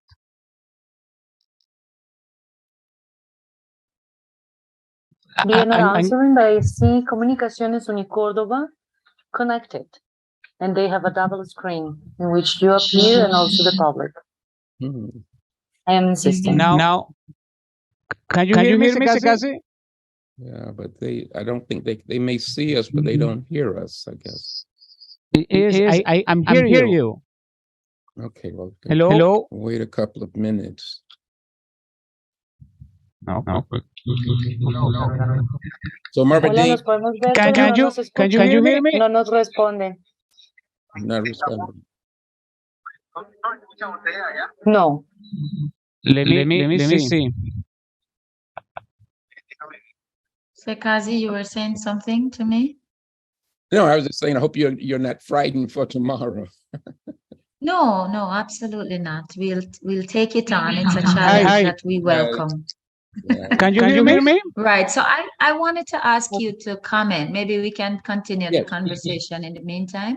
Yeah, what is the question? I'm not sure if they're hearing us. So maybe. Hello. Okay, let's see here. Camilo, are you there? Oh yes. Yeah. Okay. Great. So could you answer the question, Carolina, and later we can continue? Okay, that was Marvin Dean. Go ahead, Marvin Dean. Right. I was going to ask for you to comment, for instance, on the Brazilian light source. If you know how many users of the beamline, the different beamlines in Brazil are coming from people in this part of the world below the equator? Yeah, that I do not know. I don't have the statistics on that, although I do know that they do have people from Argentina and Chile, and so they do. But exactly how many versus how many from other parts of the world, I'm not really sure. But of course, in Brazil itself, it has many users. So that's the key. You know, we have to build the number of users, and that's why I think programs like the LAMP program are very important, because you want, you know, to convince a government to invest, you have to be able to show you have the necessary number of people to use it.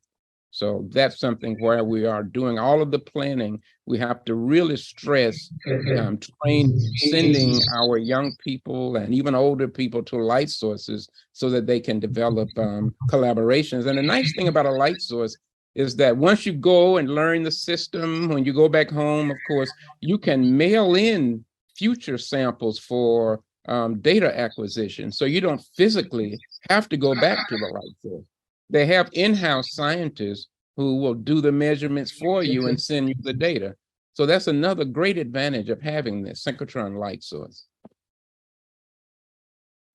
Does that answer your question? It does. Thank you so much. I can show you some of those statistics next week. Thank you for your answer. I have another question that is related with the project. That is, what is the biggest challenge that you had in this African Synchrotron project?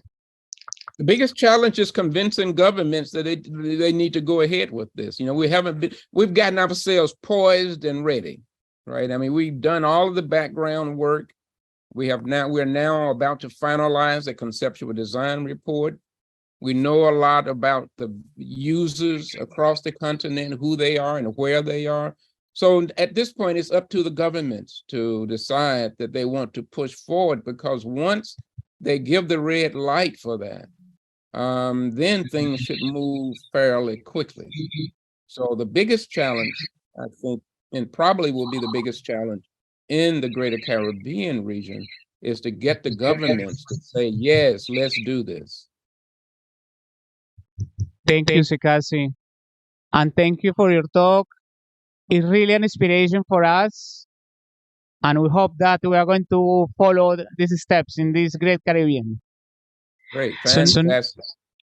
So now we're going to pass for our panel that is called Synchrotron as Tool for Progress in the Context of Science for Peace and the Sustainable Objectives Development. Y para este panel vamos a tener a tres invitados. Primero, Andrea Sánchez, representante del Ministerio de Ciencia, Tecnología e Innovación de la República de Colombia en temas de ciencias básicas y del espacio. Al profesor Hernán Garrido, de aquí en la Universidad de Córdoba, del Departamento de Física, y al profesor Eduardo Posada, director del Centro Internacional de Física y profesor de la Universidad Nacional de Colombia. Entonces, le damos el paso tanto a nuestros compañeros del panel como al profesor Eduardo Posada. Profesor Eduardo Posada va a estar en línea y nosotros aquí de forma presencial. Bueno.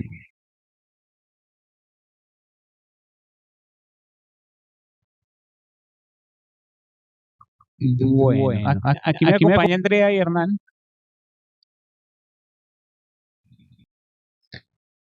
Ah, bueno, sí. Vamos.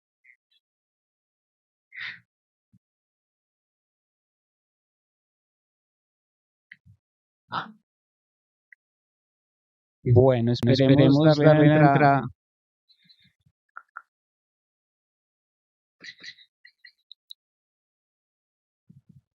Bueno, mientras el profesor Eduardo Posada se conecta, quiero preguntarte, Andrea,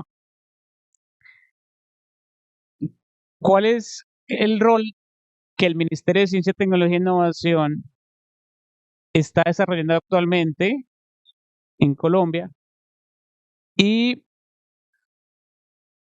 el rol de ciencias básicas y del espacio en ese contexto? Bueno, buenas tardes para todos. Por una parte, la Política Nacional de Ciencia, Tecnología e Innovación, el COMPES 4069, establece que el Ministerio de Ciencia, Tecnología e Innovación tiene un compromiso de generar herramientas de política que orienten y fortalezcan las ciencias básicas y del espacio y demás áreas disciplinares para la generación de nuevo conocimiento. Por otra parte, para la misión de sabios, generar políticas de Estado en ciencias básicas es uno de los más grandes desafíos que plantea. Por ejemplo, para maximizar la interacción entre lo fundamental y lo ambiental, se propone establecer una política de Estado que a través de las ciencias básicas o que ponga a trabajar las ciencias básicas en función de soluciones ambientales a través de programas integrales, es decir, de un conjunto o un paquete de iniciativas en ciencias básicas que en diferentes áreas disciplinares formulen proyectos para la solución de estos problemas. Actualmente, MinCiencias cuenta con diferentes mecanismos como convocatorias o invitaciones a través de las que se promueve esa participación de los grupos de investigación, de los centros de investigación, de los institutos de investigación colombianos, y que a partir también de lo propuesto en la política orientada por misiones, donde con esos 5 retos, bioeconomía, salud, alimentación, energía y ciencia para la paz, también están involucrados de manera transversal las ciencias básicas. O sea que tenemos una propuesta de ciencia en el marco de la paz. Bueno, y ahora continuando en estos proyectos que son de ciencia, tecnología e innovación para el desarrollo regional, ¿qué podrías tú decir al respecto, Hernán? ¿Para qué es importante que estemos aquí hablando de un proyecto para hacer un ciclotrón del Gran Caribe? Pues el desarrollo tecnológico, como vimos en la conferencia del doctor Secasi, conlleva a muchas cosas importantes.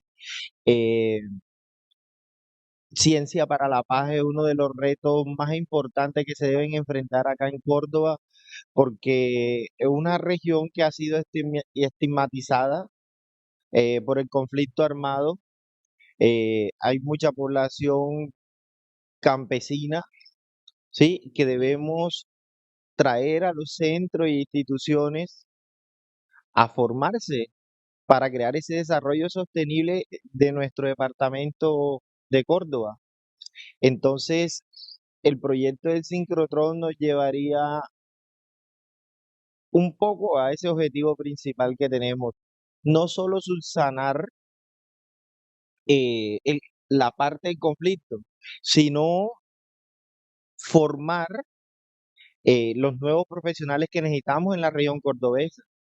Y pues el Departamento de Física de la Universidad de Córdoba, la Facultad de Ciencias Básicas, la Universidad de Córdoba como tal se ha lanzado a la región. Y pues en cabeza de nuestro señor rector, esa es la misión que se nos ha encargado a los docentes. Y lo otro, el aspecto de formación postdoctoral que está creciendo y doctoral en nuestra región de importancia. Veo que no solo en astronomía hay ese hueco, esa falta. El doctor Secasi mostró una imagen muy impactante del hueco del sincrotrón en la región Caribe, en la región africana. y pues ya se solucionó el problema para los pueblos africanos y vemos todo el movimiento que ha generado a través de todo el país. Entonces, para nuestra región es importante eso y más esto que se está dando hoy aquí en Montería. Yo creo que es una noticia regional que se ha vuelto nacional. Es un problema. Eso tenemos a Andrea acá con nosotros. Tú mencionabas que además de física tenemos otros grandes proyectos en astronomía. Hay unos sistemas de radiotelescopios, se llama el sistema BLA, BLBI, y pues, cuando uno mira el mapa, tampoco tenemos en esta región uno de esos radiotelescopios que puede ayudar a conectar toda la red.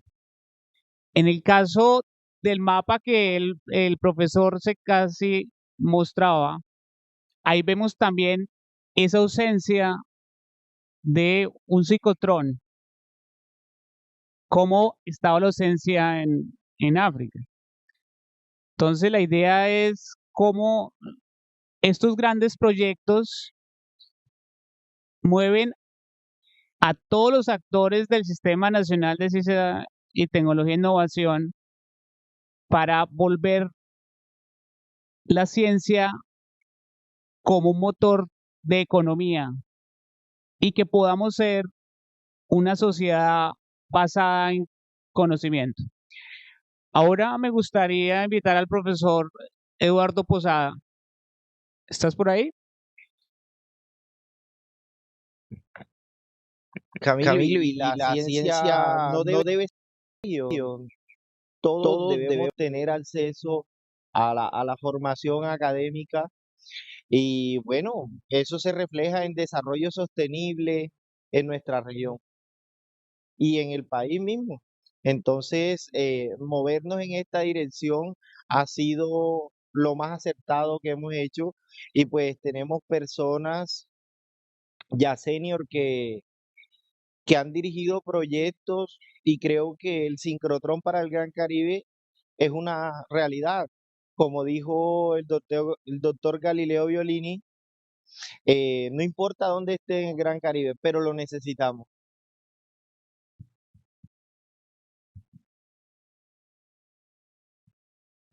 Entonces vemos cómo pues, se han unido personas de diferentes nacionalidades para impulsar este proyecto que es de largo aliento. Hay unos presupuestos generales de unos 50 millones de dólares a 10 años para el desarrollo del proyecto. Entonces la idea es que nos podamos conectar todos, tanto el gobierno con sus diferentes facetas, como representantes de la empresa privada, también pues, de diferentes fuentes de financiamiento. Me gustaría preguntarle a Andrea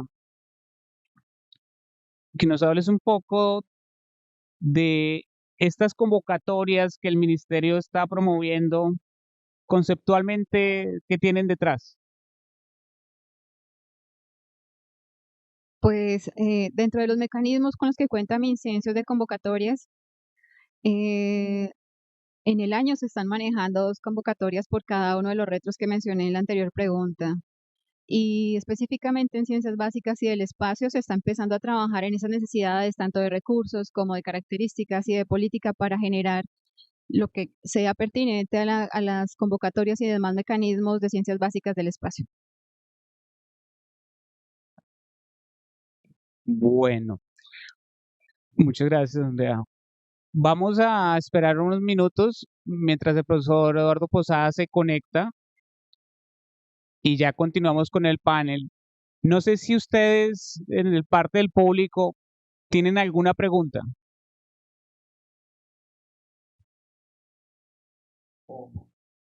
O de las personas que están conectadas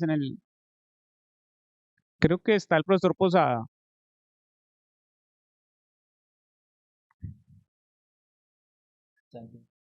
Sí. Hola, profe, te escuchamos.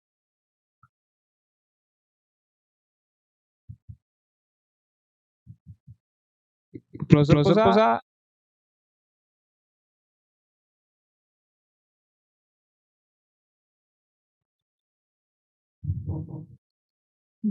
Ahí estaba con el profesor Posada. ¿Nos puede hablar de nuevo?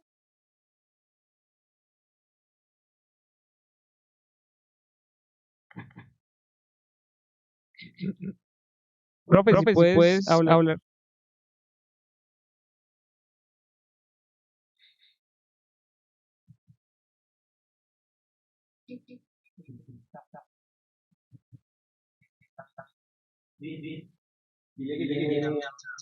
Ya puedes hablar, profesor Posada.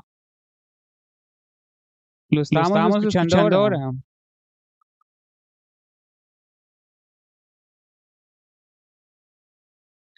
Bueno, mientras el profesor Posada se conecta del público, ¿alguna pregunta? Creo que has hecho una pregunta ahorita.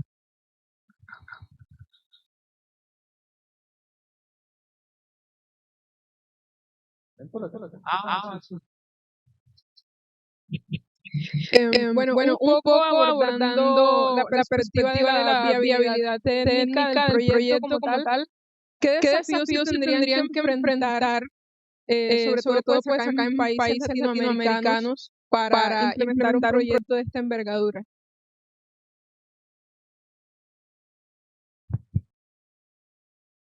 Bueno, me gustaría darles la opción a nuestros panelistas, su opinión.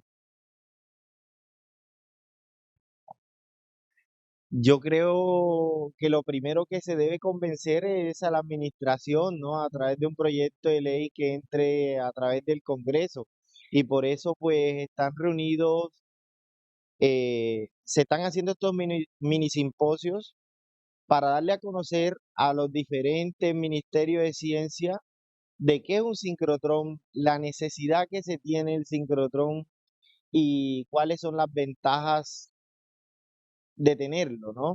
Entonces, esto debe entrar por los ministerios y llegar al Congreso para convertirse en un proyecto de ley. O sea, primero hay que convencer es en realidad a los administradores de los diferentes países del Caribe y pues esa es la finalidad de nuestro simposio.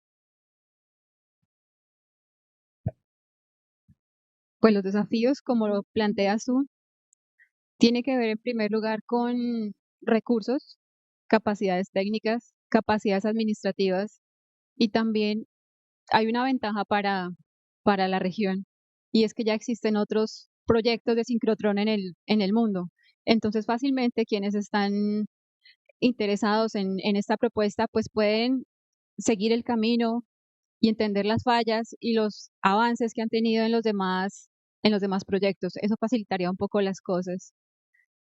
También es importante entender hasta qué punto, en cuestión de compromiso, pueden en realidad cada uno de los países interesados aportar, no solamente financieramente, y ver la viabilidad a partir de eso del proyecto como tal. No sé si alguien de las personas que nos está escuchando en línea, del comité del simposio, por ejemplo, el profesor Galileo Violini, nos quería comentar algo. Yo quisiera despejar el terreno del problema si, gracias Camilo, si un proyecto de esta naturaleza es un proyecto compatible o no con nuestros países. Ahora, no quiero insistir sobre el hecho que mencionaba antes, que América Latina invierte en ciencia 0,6% de su Producto Interno Bruto, que es una cantidad muy mediocre, sobre todo considerando que se llega a estos 0,6% gracias al hecho que Brasil invierte el 1%. porque fuera de Brasil estamos por debajo de este dato. Pero, ¿cuánto cuesta hacer un sincrotrón? Seamos concretos. Un sincrotrón cuesta, pensando que tiene 20 años de vida, aproximadamente unos $1.000 millones, digamos. Son $50 millones por año. Y además tampoco se gastan todos al comienzo, porque evidentemente toda la primera etapa de los primeros 4 o 5 años, los costos son mucho menores. Ahora, no quiero hacer un comentario fácil, decir, ¿saben ustedes cuánto ha gastado Centroamérica en gastos militares en el 2021? Bueno, le puedo decir, $2.000 millones. Y toda la región ha gastado $20.000 millones. Entonces, digamos, no es este el problema. Es claro, se puede decir que los gastos militares existen. No quiero hacer una polémica aparentemente pacifista y antimilitarista, que sería idiota. Pero quiero decir que para una región, un continente de 500 millones de personas, invertir en un proyecto de este tipo $50 millones está al alcance. El problema es si se justifica como costo de oportunidad cuando pensemos en los otros problemas que tiene nuestra región. Ahora, hay dos temas que yo quiero subrayar. Uno es el tema de la seguridad alimentaria. Es un tema que existe en todos los países. Los países agrícolas necesitan desarrollar la agricultura. Entonces, tener instrumentos para modernizar la cadena alimentaria, para modernizar la agricultura, ya son cosas que dan un beneficio de corto plazo seguro y sin discusión. Segundo tema, ¿cuáles son los fringe benefits de esas estructuras? El caso de Brasil es notorio. En Brasil ha podido crear alrededor del primer sincrotrón, el que se hizo en los años 90, una infraestructura tecnológica que le ha permitido construir el segundo sincrotrón, como decía antes Secasi, al 90% con capacidades industriales internas. Alrededor de eso ha surgido una industria farmacéutica que ha podido permitir a Brasil afrontar muchos problemas con capacidades autónomas. Entonces, si miramos de manera global el desarrollo científico e industrial con su impacto en temas sociales y económicos que son cruciales para nuestro país, el sincrotrón ya se justifica. Y luego hay un último tema que quise decir, porque lo ligo a lo que estaba diciendo la doctora Sánchez. La doctora Sánchez hablaba justamente de la importancia de las ciencias básicas, del desarrollo de ciencias básicas, y esto yo lo ampliaría diciendo que la inclusión es un problema, la inclusión en todos los sentidos es importante. Entonces, yo no veo un programa de ser un sincrotrón desvinculado de un programa global de desarrollo científico e integrado con un programa de educación. Uno de los errores, pienso yo, de nuestros países es de pensar en los programas, digamos, nacionales, en los planes nacionales de educación, como si fueran planes diferentes de los planes nacionales de ciencia. Los dos temas son ligados. Ahora sí aparece el micrófono. De hecho, si miramos, por ejemplo, hablemos del caso de Colombia.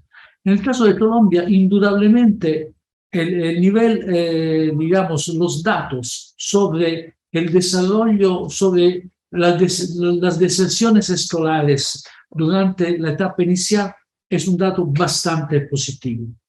Pero sabemos también que entonces el acceso a la universidad hoy es diferente de hace 20 años, estamos de acuerdo. Pero si miramos los datos sobre las deserciones escolares, las deserciones universitarias, los datos no son tan buenos, no son tan satisfactorios. Digamos, por realidad, no estoy criticando lo que se ha hecho, grandes progresos, pero hay que mirar de manera de verdad que el progreso que se está realizando sea un progreso que alcanza a todos. El futuro premio Nobel colombiano no nacerá necesariamente en el Chocó. No, en el Chicó, perdón, en el Chicó, quiero decir. Es muy posible que pueda nacer en un pueblo del Amazonas, pero hay que tener una educación inclusiva, una posibilidad de llegar a los máximos niveles científicos. Entonces, cuando yo pienso en el sincrotrón, no pienso solamente en el sincrotrón, pienso en algo que va mucho más allá. Pienso en un país que pueda competir a nivel internacional en el desarrollo científico con cualquier otro país y que dentro de este país dé esta posibilidad a cualquiera de sus ciudadanos y no solamente a algunos. Tal vez no contesté la pregunta de eso. Con esto yo creo que vale la pena invertir en un sincrotrón, sí, pero con muchas otras cosas. Bueno, creo que ahora sí tengo acceso. Sí. Es que no, me acaban de promover a panelista. Entonces ya tengo micrófono y cámara. Así que disculpen por no haberme conectado antes, pero aquí estoy. Mucho gusto, muy agradecido con todos. Bueno, creo que ya ustedes me ven también, por lo menos ven un pedazo. Y yo los veo perfectamente, así que muy buenos días a todos. Pues yo estuve oyendo a pedazos porque estaba tratando de conectarme, pero me agrada mucho estar en compañía de ustedes y bueno, adelante, sigamos con el evento. La pregunta que tenía para el profesor Eduardo Posada es ¿cómo se ha venido desarrollando este proyecto del ciclotrón en el Gran Caribe? ¿Y cuál es la perspectiva que tiene al respecto? Un proyecto como este, pues es un buen mecanismo para aglutinar esa política, para tratar de que la política sea una cosa regional. Y eso no ha sido fácil debido a las diferencias de política que han tenido los diferentes países, a los regímenes que hemos tenido.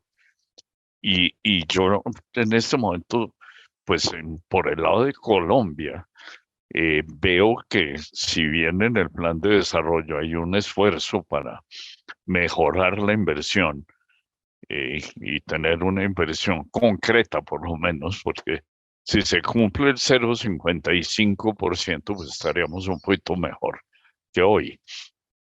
Pero todavía muy lejos de una meta elemental que ha sido desde hace 30 años el leitmotiv nuestro. En la primera misión en la cual yo participé, o la segunda, la de García Márquez, pusimos como meta el 1% del PIB para los 4 años. Estamos hablando del año 94.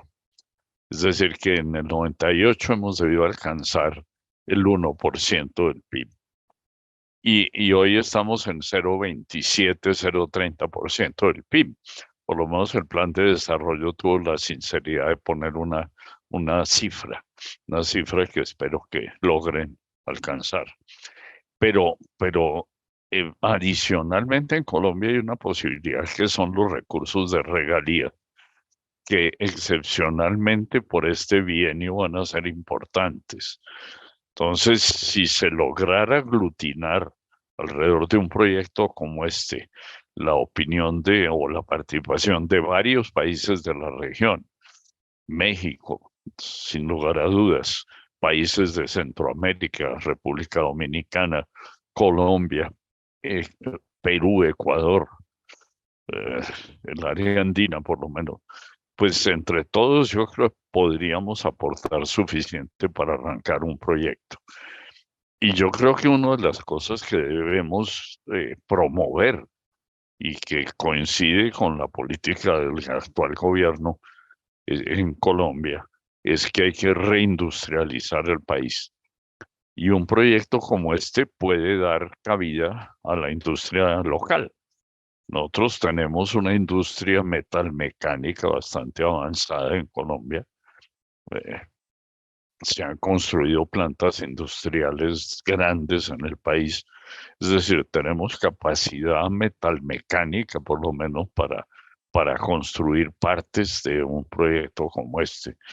Y yo creo que es por ahí que hay que buscarlo, tratar de convencer a algunos empresarios de que se entusiasmen con la idea, teniendo en cuenta que no solamente pues, les va a dar trabajo en la etapa de construcción, sino que después en temas como ciencias materiales o medicamentos, industria farmacéutica, lo que hemos oído mencionar hoy abundantemente, va a haber progreso y Colombia al fin se decidió a reactivar la industria de producción de vacunas, que la habíamos paralizado en los años 2000.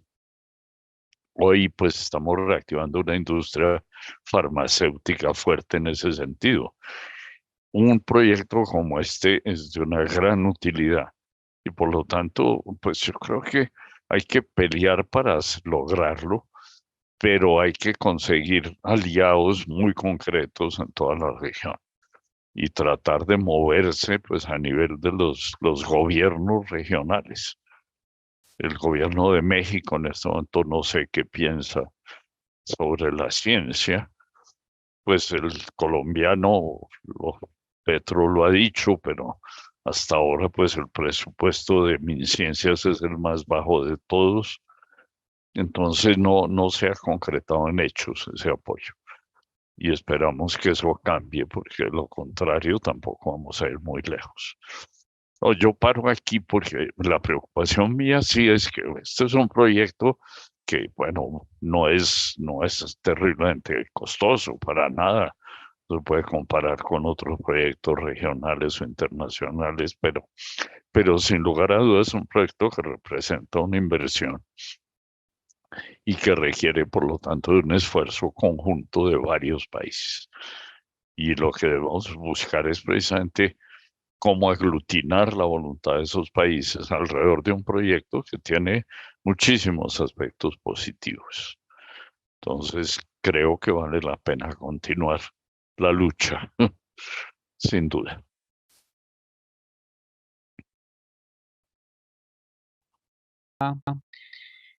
Me gustaría darle la palabra a Hernán, que acaba de inspirarse aparte de esas palabras. Sí, lo que dice el doctor Lozada, sí, y me parece un punto a favor de la Universidad de Córdoba, porque la Universidad de Córdoba ha tomado como meta desde la Vicerrectoría de Investigación y Extensión lanzar a sus docentes a la región cordobesa, ampliar la extensión en nuestra región, no solo tener los docentes haciendo investigación que terminaba en anaqueles, paper, sino llevar la ciencia como tal a nuestra región, que es lo que se necesita. Y muchas cosas se han generado desde acá, desde la Universidad de Córdoba, para, para el desarrollo sostenible, desde el Departamento de Agronomía, desde el Departamento de Enfermedades Tropicales, el Departamento de Medicina Veterinaria, ¿sí? Y me parece muy importante ese apoyo que nos da el señor rector y la vicerrectoría en estos momentos en la consecución de esas metas. No sé si Andrea quiera decir algo más para terminar. Ya después de esta sesión que tuvimos toda esta mañana, surgen varios caminos de articulación. Hoy es el inicio de este simposio que va a ir pasando de país en país aquí en la región del Gran Caribe, incluyendo a España, en Valencia. Y la idea es que nos unamos en torno a este simposio y que podamos llegar a construir un documento técnico como el que nos mostró Secasi y hacer, como decía Pierre Curie, el esposo de Madame Curie, hacer de la vida un sueño y que los sueños una realidad y que podamos tener ese ciclotrón del Gran Caribe para que aquí los estudiantes que nos están viendo algún día puedan trabajar allí. Eso es parte de lo que tenemos que hacer nosotros, ¿no? Trabajar para las siguientes generaciones. Entonces quiero agradecerles a todos los asistentes virtuales y presenciales por habernos acompañado en la sesión colombiana del Sincrotrón para el desarrollo sostenible. Thank you so much. Es todo. Gracias. Chao, chao.